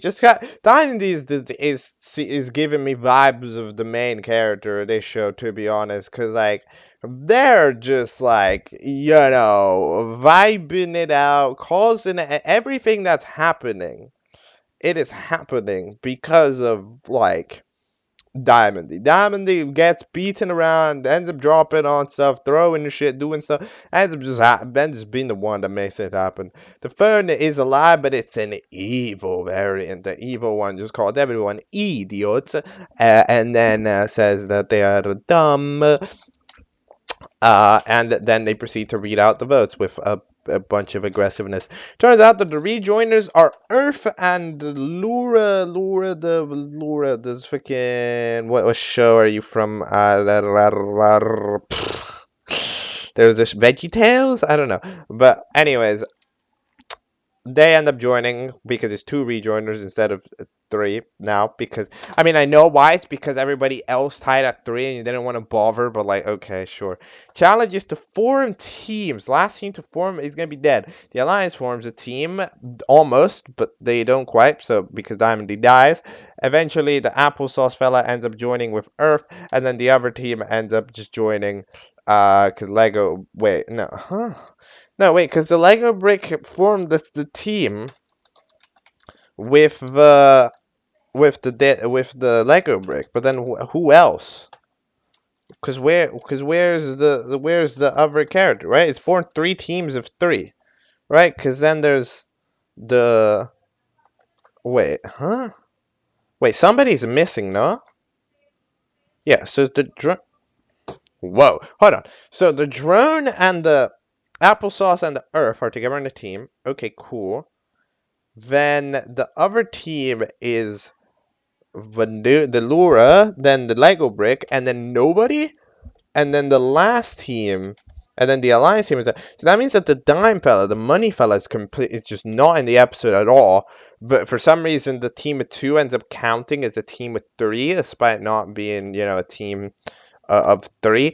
Um, because yeah, the Alliance team ended up for elimination because it technically never formed. It didn't get time for them to form because the fella just went and then bye. So yeah, it was pretty unfortunate, I must say.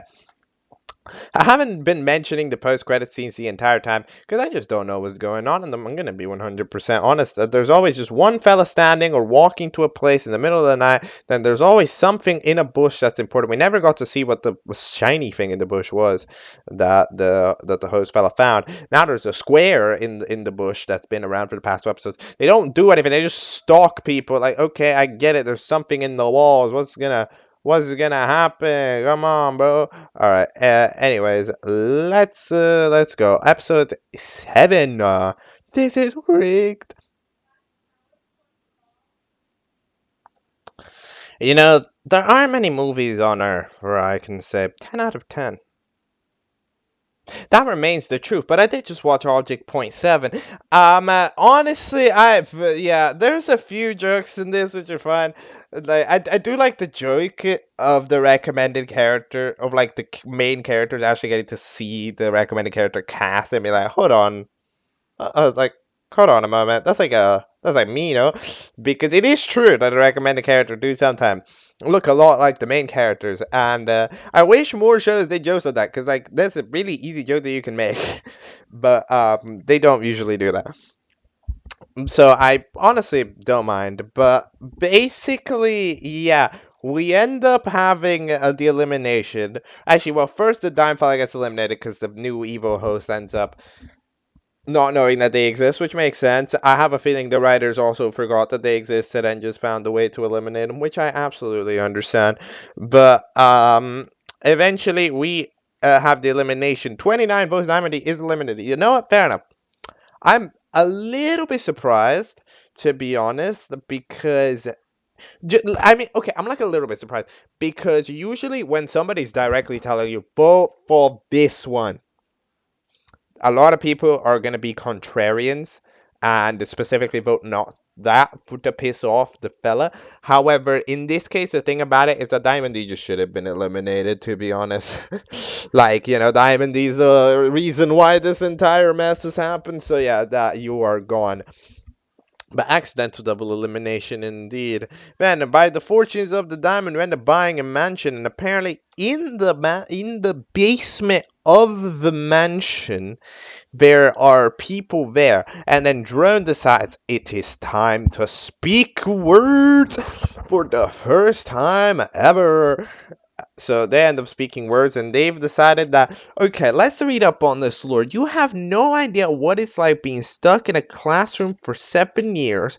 I've tried being a good leader, the one to get us out of there, but Roboti was the one who got us out of there. Now everyone I've ever knew and trusted is on, and the people I do know don't even want to talk to me. This is the script for, well, what episode? Oh fuck, this is a teapot. There's a teapot! The teapot, this pencil. No? Because I didn't recognize it when I heard it, but now that I'm reading about it, so wait. This is the pencil.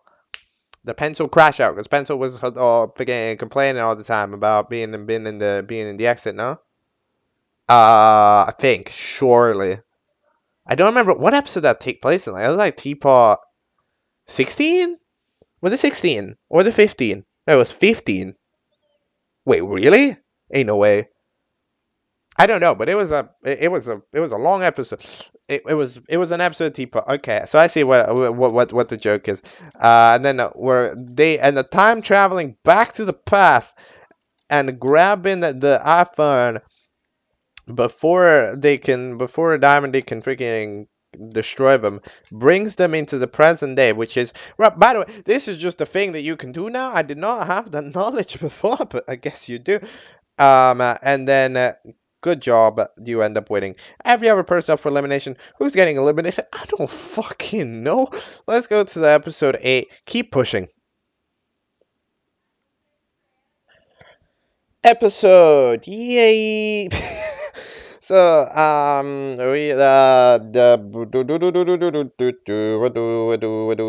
do I can say about this? I have successfully been brain rotted. No, we have a video here on YouTube. So who gets eliminated? Laura ends up getting eliminated. You know, I'm more surprised that they joined in the first place, to be honest. Like, now that I'm thinking about it that way, they joined. They here. How did that happen? You know, like it's kind of like, wait, that's weird because usually people don't like contestants that are PNGs, right? I think that was kind of a weird one. They weren't like near the end of the recap for a debutant, so I guess it like makes more sense, but it's still sort of a weird thing, to be honest. Then challenge is to sing quite a bit.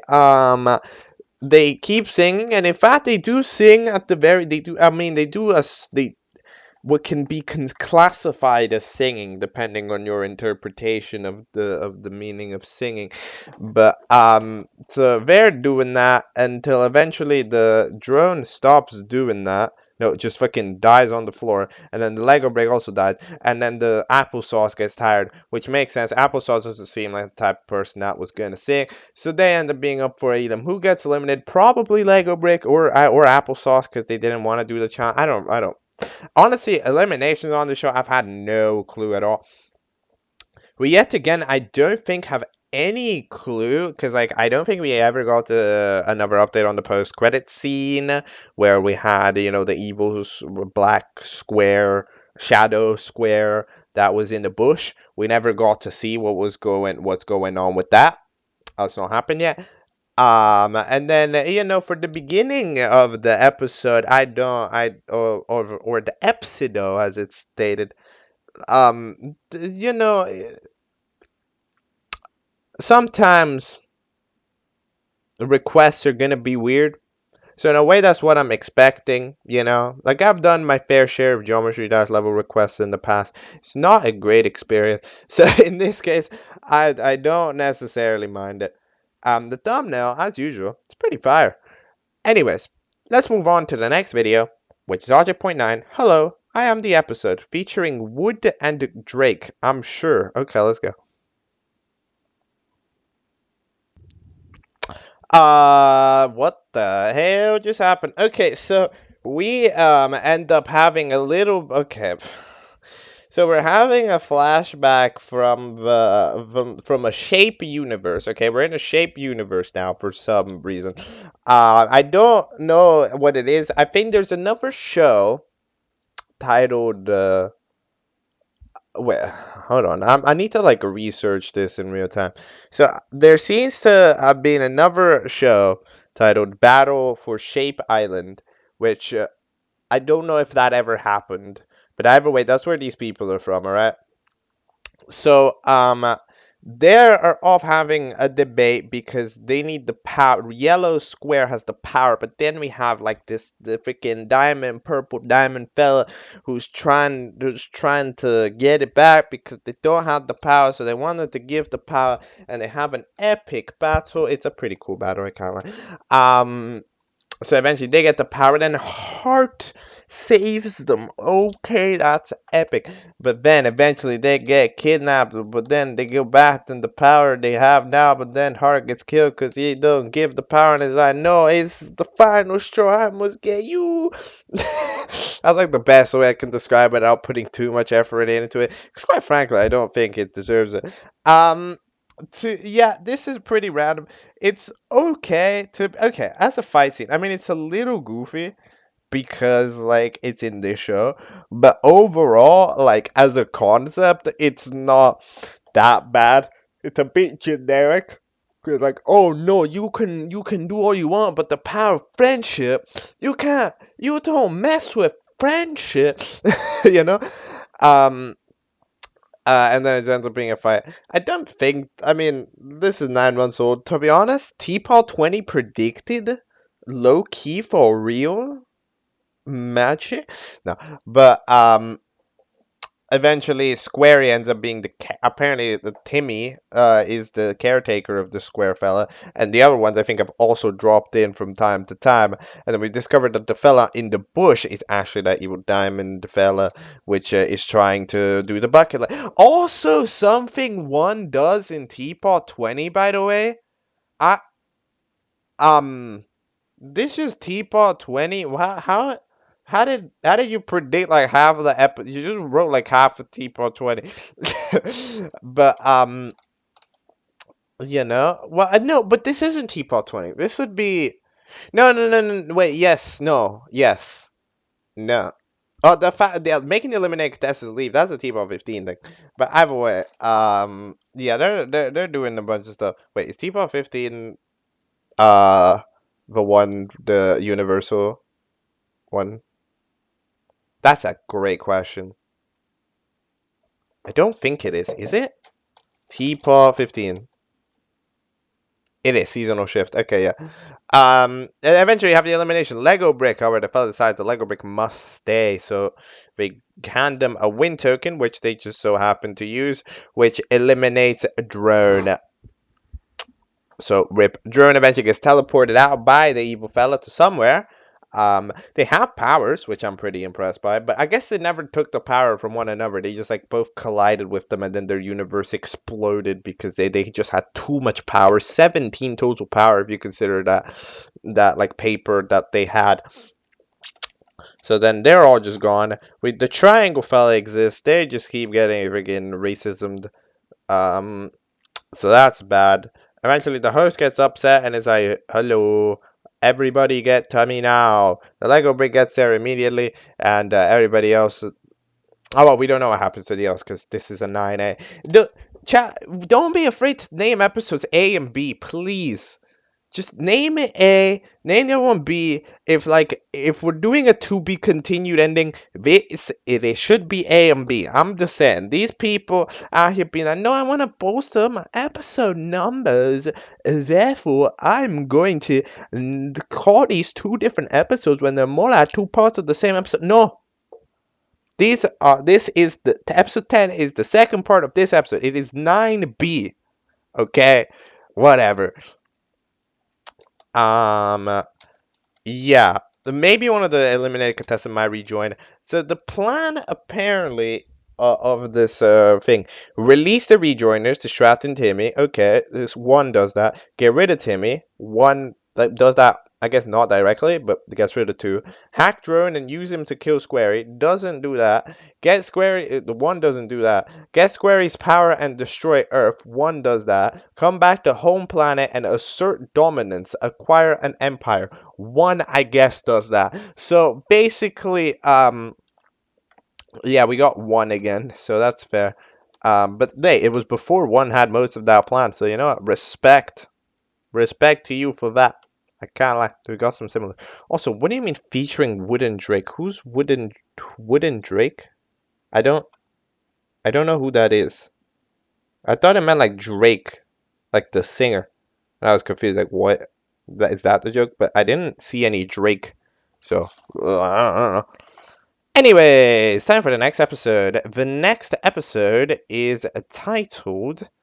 It's titled Ice Cube. Oh my gosh! Wow. Okay.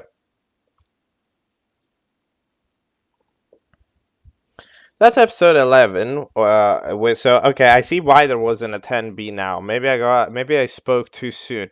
But also, what the hell? So this episode is like a recap because yet again, remember, this show is like what if BFDI and II had a weird fusion and it was in 2008.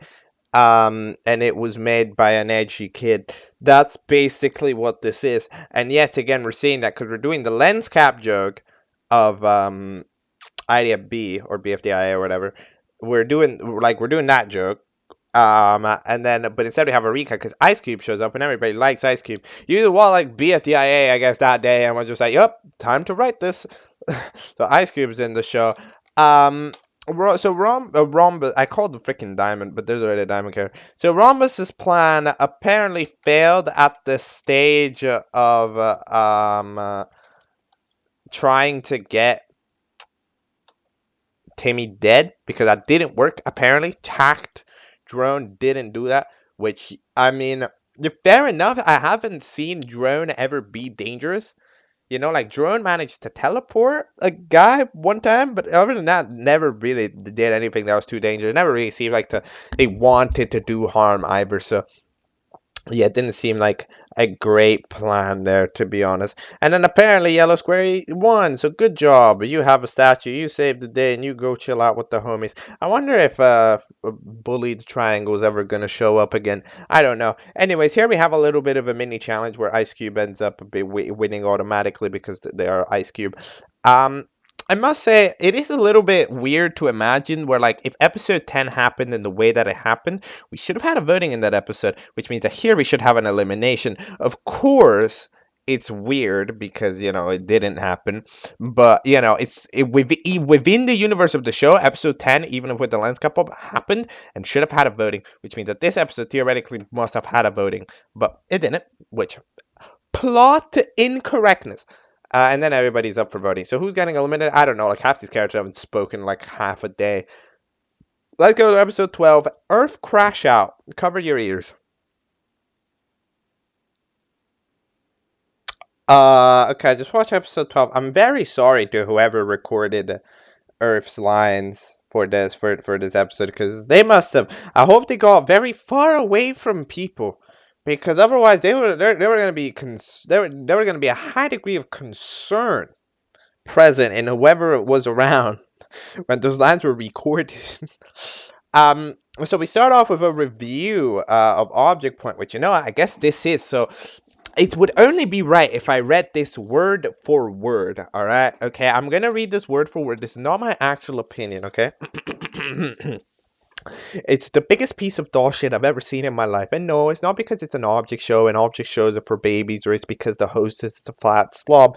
But I think the main reason why I hate Object Point is episode 11. It's actually the worst thing I have ever seen since The Incredibles 2. I don't every like Object Point sucks as a whole, but if you push through and decide to binge watch all the episodes, I advise you skip past episode 11. It's generally the worst piece of media I've ever seen in my life, a 0 out of 10. Then the challenge ends up being to not make him die. Everybody fails, so then we have a new challenge hosted by iPhone 8. Oh my, they made a sequel. To be fair, the asset is actually better. I'm not gonna lie. The asset for this thing is better. This iPhone 8 has a button.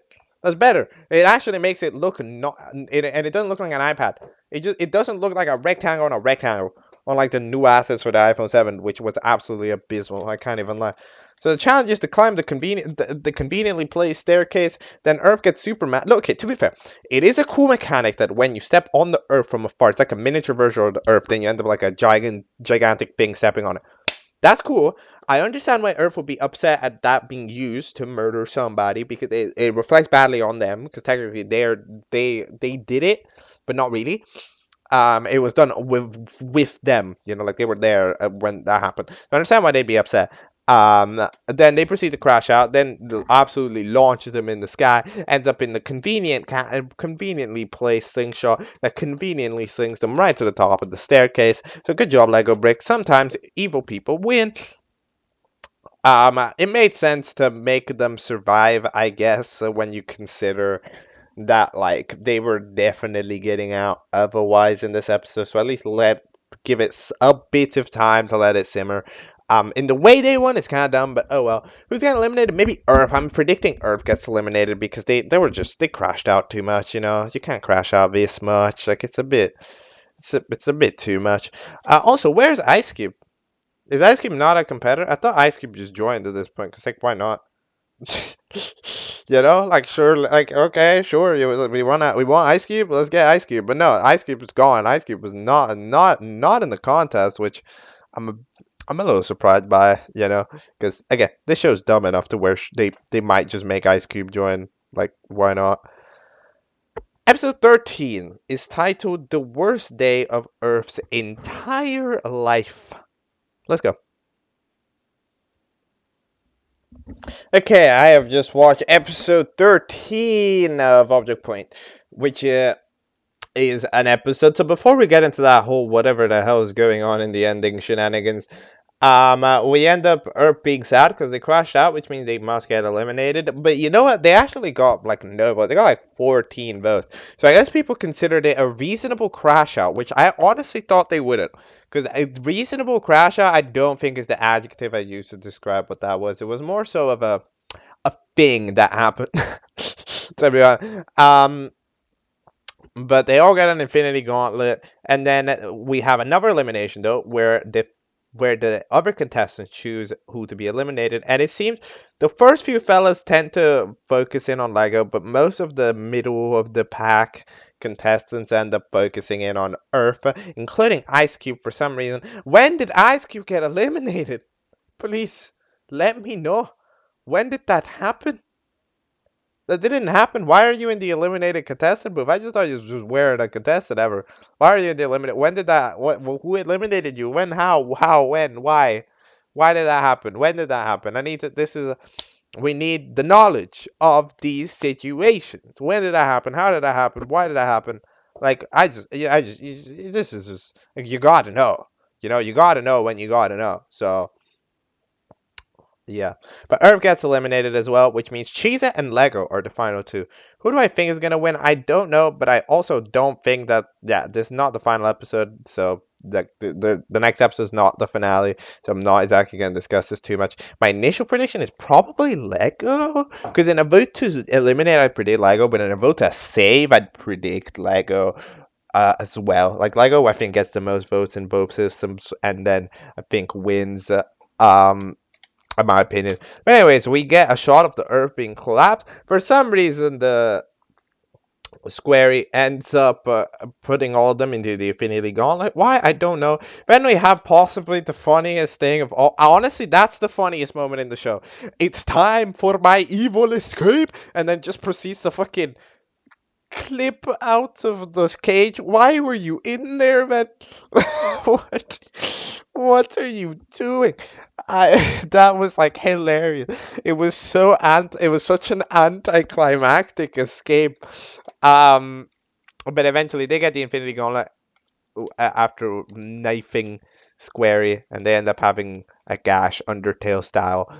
3 of the ones fly away except Squarey's powers, which Rhombus uses to send out minions to do what? To assert dominance. Okay, and to look for the other stuff. I don't know what the plan of this guy is, because I thought the plan was the bro was gonna return to his planet and assert dominance, right? That was the original tactic that this fella had. However, I think that must have been a wrong statement, because their planet is split in two. Like, it's not a planet anymore. It's more like rocks. Like, sure, it's not like you can't go back to your planet and assert dominance. Your planet's broken. So I don't know what the plan was. Like this plan of making your own what your own world where you I look. We don't have enough backstory on this guy to understand if anybody said makes any sense. But look, he wants power to make his own world, and make his own world. He's gonna try to do. It's officially war. It's the Infinity War. I haven't watched Avengers: Infinity War, so it'll be interesting to see. I mean, I won't be able to see it, but it'll be interesting to see if it actually does decide to have any parallels with the movie. I don't know. We're gonna find out. Object Point 14, Infinity War. Let's go. Let's watch it. Let's talk about it. The episodes are getting longer. Object Point 15 somehow 20. How would that even... whatever. Infinity War! Okay. I have just watched Object Point 14. Infinity War. Alright? That's the thing that I have just watched. Alright? That's... yeah. I don't know where to begin with this. So we're roughly doing like the Infinity War. Okay, as far as I know, with Infinity War, this is like about how it goes. It's like it's different, of course, because you know we've adapted it, but in general, it's kind of how it goes. You know, we have an epic battle and stuff between the evil Thanos and the good guard people, but like in general, there's like not there's not that much I think that I can even comment on really, because it's just a vendor, like, you know, like we're just doing it. But I am going to talk about the winner of the show, which is Lego. Lego is the winner of the Object Show Object Point, well, at least based on the votes, which is pretty interesting. I'm glad I got that right. I could predict that, yeah, they are just the more memorable between the two characters. So end up winning here, and get the $1 bill, which was the prize, if I'm not mistaken. So indeed, let me just correct, 103 compared to 72. You know, the number of votes is, it's been pretty good for Object Point, to be fair. I'm not sure what this fella did before to gain the audience, but you know, has managed to get a good number of votes, and GG on it. Then eventually we end up at having the whole situation. The little fellas are doing their thing. We have the street light, which is very, very, very tall. You know, as far as character designs are concerned, I actually like the street light as a character design. I think it's kind of cool. You know, how the street light is like just a whole thing, just so much taller than everybody else, and so in like the box they don't fit and shit, you know, and all that. Yeah, so I think it's kind of cool how they don't fit. Um, we have a couple of weird things, to be honest, in this episode as well. Like, for example, the yellow square that had a gigantic blood gouge and was injured and all that stuff. In this episode, suddenly good. Suddenly good, no problem there. Just suddenly okay, no problem, all chilling. And then it's like, bro, what happened? How are you good? You were not supposed to be good. You were supposed to be injured. No, like I thought that was what we were doing. So nope, apparently not. Then we have to save the universe or whatever. Actually, yeah, Lego Brick unwins the show because the person to recover the things win or something. So then, oh yeah, by the way, for some reason, Cheetah and Diamondy have a son now. No, don't really know why, but they do. They end up actually being the only one of the three, I think, that end up being alive.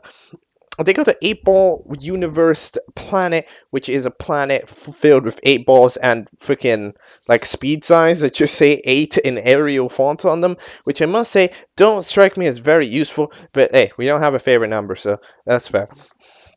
They end up getting the power. Actually, no, they don't end up getting the power, right?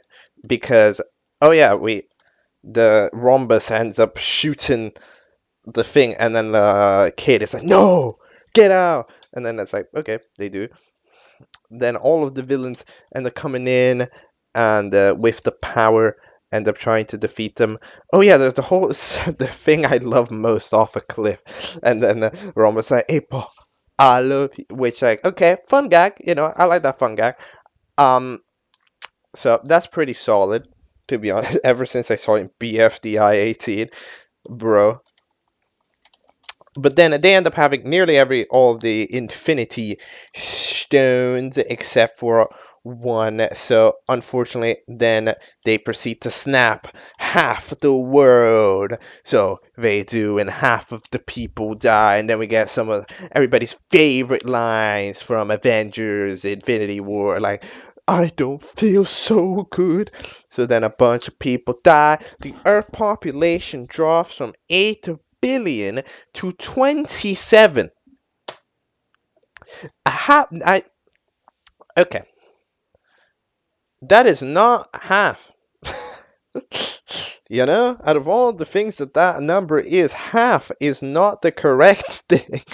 That is like has 0.001% of the world remaining.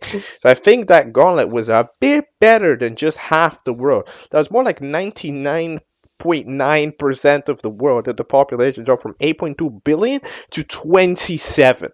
Okay, so I'm just saying that number has gone way, way, way down, which is, yeah, that's just a thing.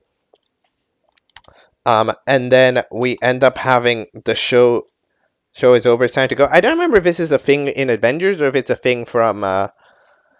But I think it's both, right? Because II-17 end up like that. But then no, the end has a question mark, and we end up having Object Point 15 coming soon. What do I think of this? This is like okay. It's a little goofy because it's in like this show.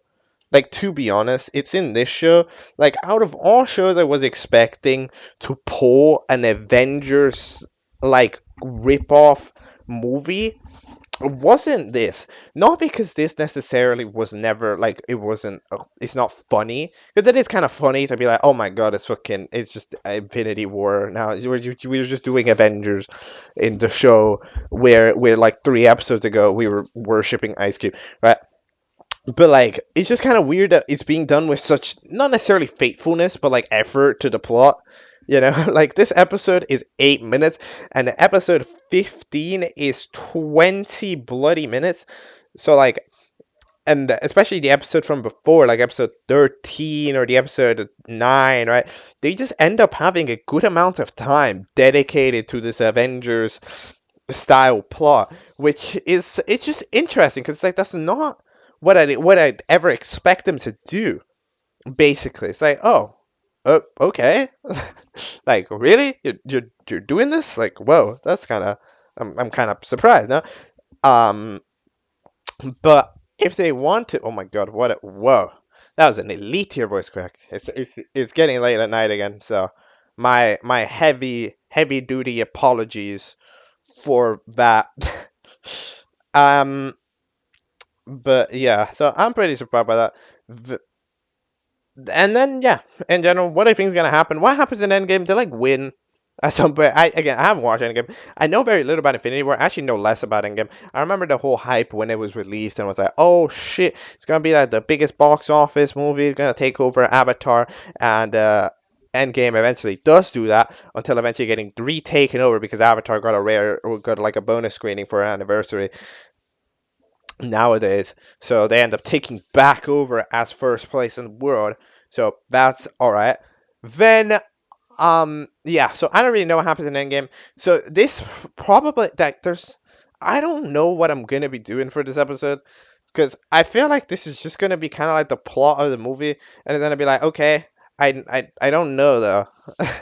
It's not gonna be great commentary, I think, on this finale, but I'm gonna watch it. I'm gonna give it the knowledge that I have and whatever, and we're gonna just see what happens. All right. Yeah. Let's watch Object Point 15 entitled Endgame. Let's go. Hello. It is very late at night again because it is time to talk about Object Point 15 Endgame. You know what? As a finale, right, for this, it's honestly only fitting, right? It's honestly only fitting that this object show ends with a finale that perfectly encapsulates what it is from the very beginning, right? This show is a weird fusion that doesn't really make much sense as to why it's a fusion, how it's a fusion, when it's a fusion. But it's like a bunch of other object shows, tropes and things set in BFDI, and things set in II, and things from here, and things from there, all colliding into this one mix match of stuff.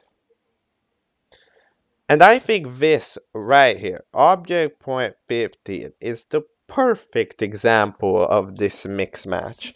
It's such a blend of like Avengers movie, II finale, teapot time travel, right? It's all of these things we sort of put together to make this mix and match of a thing. Does it make that much sense? No, not really. It doesn't really make that much sense. However, it's still like cool to see in a way. And especially considering it's reference galore, it's still kind of cool to see it in the way that it is. you know, like in just the way that it exists. We start off here with a Karma Waits rendition, mildly different scenery, because of course it's sort of a different situation, but yeah. Then eventually, for some reason, we then get a flashback to a couple of years later. Everybody's pretty dead. Multiple times, somebody just yaps for like a minute straight, and then we get the same joke of putting Subway Surfers on the screen, and then putting what the hell is it called, like Block Blast gameplay on the screen, which I haven't even seen it be used as freaking brain rot. No, as freaking brain rot gameplay. I've mainly seen it used as the ads, but you know what? Fair enough. Brick blast moment. But then Ice Cube comes in to save the day, as Ice Cube does every day. Ice Cube is just very good at saving the day. Then they arrive from Earth and decide. Actually, Earth ends up coming in from a free candy van that they were stuck in for 5 years because they just. I think Earth has had a mild redesign. They look like the Earth asset from BFB. I think that's the Earth asset from BFB. I'm not 100% sure, but they've sort of changed from just like generic Earth PNG to at least generic Earth PNG from an object show. So I guess that's like better. And eventually they have a revelation, a revelation, as I might say. They're like, yo, we can use the time travel machine from Drone. Because if you remember, a couple of episodes ago, Drone was like, yo, let's, I'm gonna get, what the hell did they even get turkey off the menu. No, that was the joke that it was based off. To like save iPhone, I think, or something. Yeah, save iPhone because iPhone dies and stuff.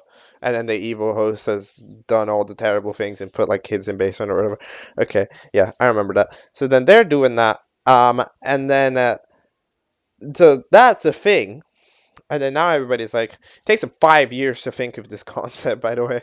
But they're like, yo, let's go back in time, and back in time, we can stop them back in time because now we know where everything is and where everything was. And in fact, you know what? They're correct. That's true. That is how it works. So now they are gonna do that. I don't know how. Okay, to be honest, also in Avengers, I don't know how they solve it. I'm gonna guess it's something similar, but I'm just, I'm telling the tale. All right, I'm telling the tale the way that it has happened in this video. If it's from the movie, whatever, I'm just guessing most things are from the movie.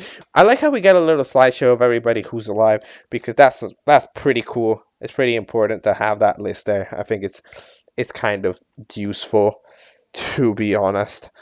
Um, then eventually we have you have another object show meeting thing.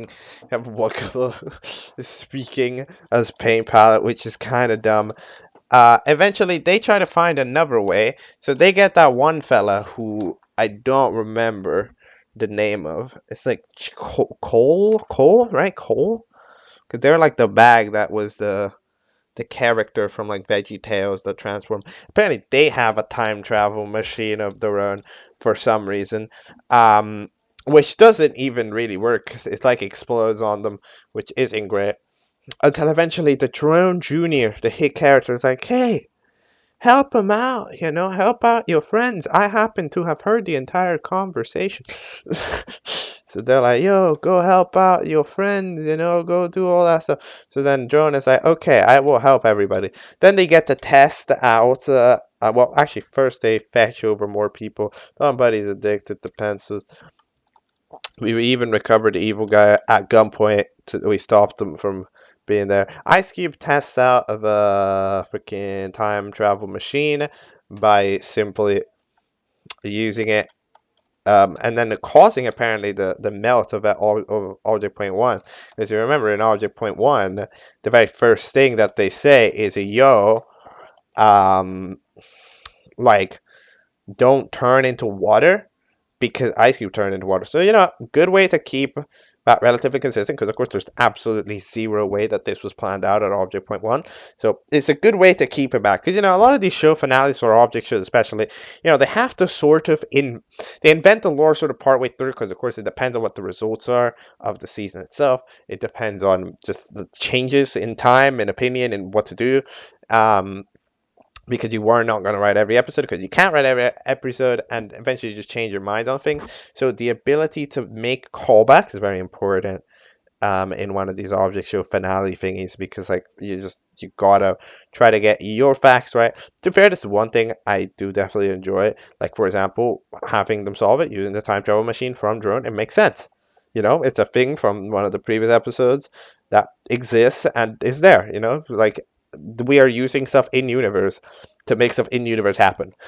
So then they split off into pairs. Their pairs decide to be that the host fella, the side host fella, Timmy, and two of the phone fellas, and they're going to find Cece, which is the circle. The globe, ice cube, Lego brick, and another one of the phone fellas end up going to the box of McDonald's to fetch it from the street light, which is, you know, ends up holding it. Then Cole and the evil iPhone, end up going into the cliff to get the loved one, which is, by the way, that is the most abysmal pairing of all time. Why would you put those two together? That wasn't a great plan. And then Applesauce, the Diamond D Kid, and then Drone, and they're going to the 8-ball world to fetch that one. Alright. That all looks cool. There is one problem with this plan that was pretty uncalculated, is that one, it leads to the other. Right? Because the thing about CC is that you end up finding CC, which wants to fix the drone by going to the 8-ball world. That's the one problem that they have with this plan, right? Is that one leads to the other. Which means that you can't have two separate groups of this, because they will eventually meet up and stop the whole thing from happening, right? No, well, not necessarily stop the whole thing from happening, but it's just gonna be like it's just a roadblock in the way. You know, it's like it's a roadblock in the way. It's a problem. All right. So that's the one thing that wasn't considered, is that both of those happen at the same time. The rest is fine. So eventually they go to the box of McDonald's. Lego Brick tries to steal it. The street light decides to not do that and eventually absorbs the power. Going, yes, I am powerful. The other fellas go find CC in the middle of the air, but as you can see, the two spaceships sort of coming in collision course with the one that's going to the 8-ball world ends up on a not necessarily collision course, but yeah, pretty much a collision course with the new spaceship that they formed to try to find CC, and they end up going together to the 8-ball world, which, however, you know, as previously stated, they end up meeting up with the other fellas that were already supposed to be in the 8-ball world. So it ends up as a little bit of a problem when the other one's alive a bit later. They end up a little bit upset that they're making their own little infinity gauntlet with two of the stones. The streetlight ends up just kind of being shot. To be fair to the streetlight, they are extremely, I mean like extremely tall. So they are probably not that hard to aim, to be honest. So yeah, I'd expect it, to be honest. Now, yeah. So next up, they have 3 of the orbs, which means that Cheeza ends up officially winning object point in this universe. You know, in this alternate timeline. Then Lego Brick is like, no, it's for the betterment of society, my Lego Brick. There's still more to get, such as the ones on the cliff. As expected, Cole and this iPhone pretty much make nearly an instant disaster. Like, they actually fuck up so bad. And the fact that they're even like, they don't both fall off and be dead and just like not just both fail like miserably is quite frankly more impressive than that not being the case. Because like, holy shit, it was not a great performance, I must admit. Um, but yeah, somehow they don't all both fall off, which fair enough. but then eventually Rhombus comes back with a couple of the stones, ends up possessing one of the fellas to wait, what is it? Oh yeah, eventually it's like, okay, sure. I'm gonna camouflage myself in the mixture that I survive when they snap everybody back, and then that means that I can officially attack everybody right at the very end with my man shit. I thought, yeah, that makes sense. You can definitely do that. Again, I think this is where we're borrowing from Avengers the most, because then it's like, yo, we gotta come in from the objects, like we gotta get more of us, right? Because that's what the Avengers does. Oh, the Infinity Stone is lost there. Eventually the big war events coming out, because all of the object show fellas come in, all of the BFDI characters come in, all of the II characters come in. Everybody ends up being there and being real from every object show, and by every object show I mean like 4 of them are there, and they end up having to fight the big war. And while they're fighting, the quote unquote the big war, we end up having a kerfuffle for the last what's freaking gauntlet piece, right? And then unfortunately they claim it, and it's looking like it's gonna be over. However, with the all of the other orbs, they can snap them out of existence. And goodbye, Rhombus. Goodbye, Rhombus. You are officially dead. Now everybody is chilling. Everybody is chilling. Applesauce gives a kiss for some reason. And then, just like the II finale, what were we meant to do now? Not up to me. And it never was. And then, now he walks away rather than getting dragged away. That's the finale of Object Point. As I've already stated, there is sort of this, I guess, focus on like having sort of this blend of things, like it's kind of Avengers, it's kind of the II finale, it's kind of Teapot, like it's kind of a lot, it's kind of Teapot 15, it's kind of a lot of things, right, mix mash together to make something in special, I guess, in a way. And it does end up surprisingly special. It ends up with a 20-minute video that I honestly didn't really mind watching, because, like, the characters that were meant to be obviously joke and annoying eventually just relax themselves out. Like, Lego Brick becomes watchable. Like, the evil fern fella ends up becoming reasonable, right? And then, like, at this rate, the cast here is like a relatively reasonable cast of characters, right? Where, like, 5 episodes ago, they were just kind of weirdly aggressive and dumb to a degree where it's obviously like these personalities wouldn't work on a show. Like, it would have to be a joke show.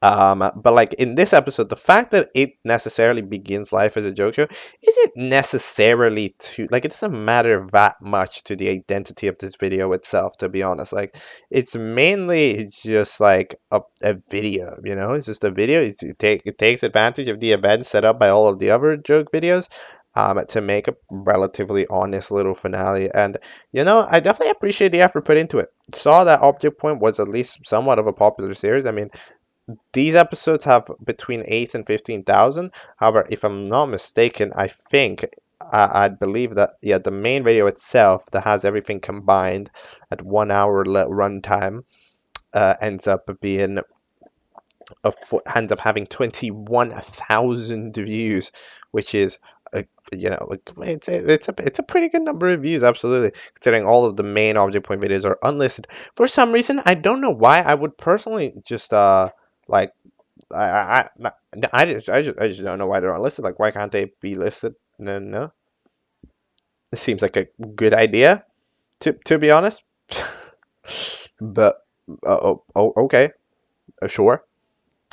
And yeah, what I think of this object show, it was definitely dumb. It was definitely extremely silly. But you know what?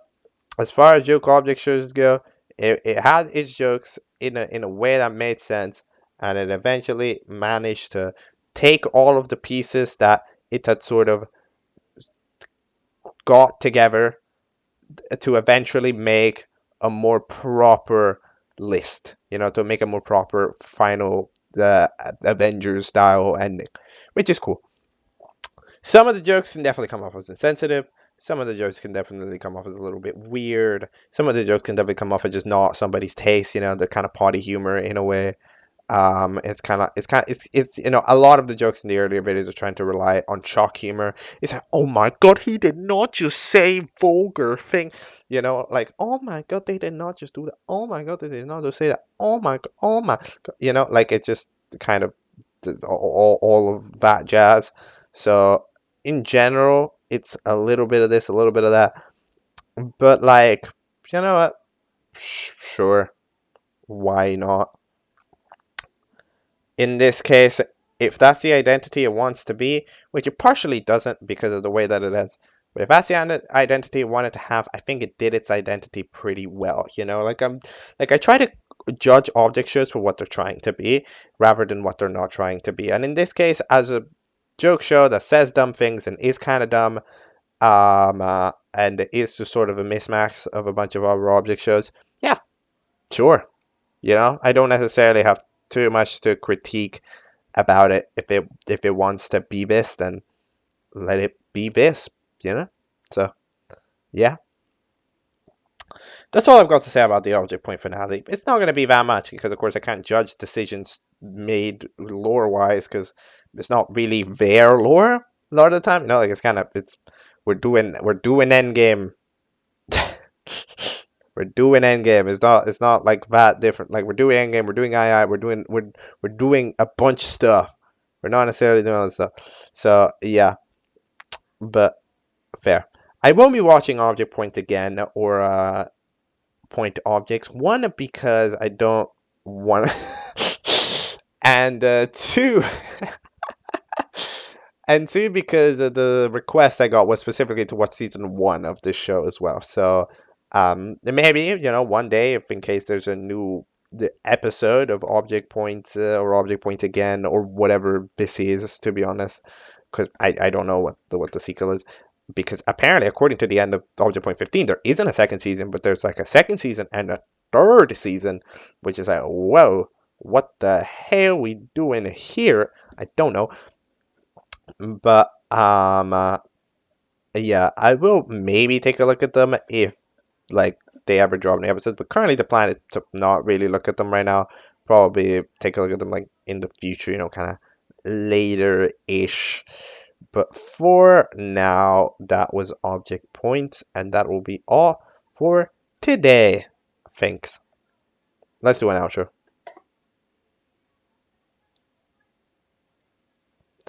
After 2 full days of production at the latest time in the day, in the night that one of these videos has ever been finished, we are officially wrapping up this object catch-up. We actually haven't gotten to every request. It turns out I wildly misguided how long it would take to get to every request, but don't worry, those will be wrapped up in the next episode alongside catching up with shows from other fellow creators, you know, catching up with the shows from the creators which we already had, which you also have to do. So those requests, which there are 2, they're not very large. I roughly planned this out, don't worry. Should be pretty good. We should be pretty chilling. Thank you if you didn't mind the lack of an episode yesterday. Hopefully I can get this edited to post within the night because it's gonna be a tight one. Let's see. For the meanwhile, this is the longest object catch-up ever at well, nearing 4 hours in length. Thank you, but holy shit. Thank you to every requester. I hope that this video, even if I didn't cover anything for like weeks, even if I didn't cover your request for weeks, I hope that this video makes it show that I care about everybody who has watched, everybody who has cared enough to watch a catch-up, to comment on a catch-up, to want me to cover something. I really appreciate it, you know, because it's one of those things where when I originally started the series, I was like, yo, there's no way anybody's going to watch this. But then I was like, but the fact that there's actually people enough to watch it and to want something specific, to like have a request so that they can have something to watch, it's like, I appreciate it a lot. And absolutely will be getting to the request for the meantime that it's possible, which is right now. For the week ago or more of requests, because we haven't covered the request from this week. From the request from a week ago or older, we're all caught up. Goodbye.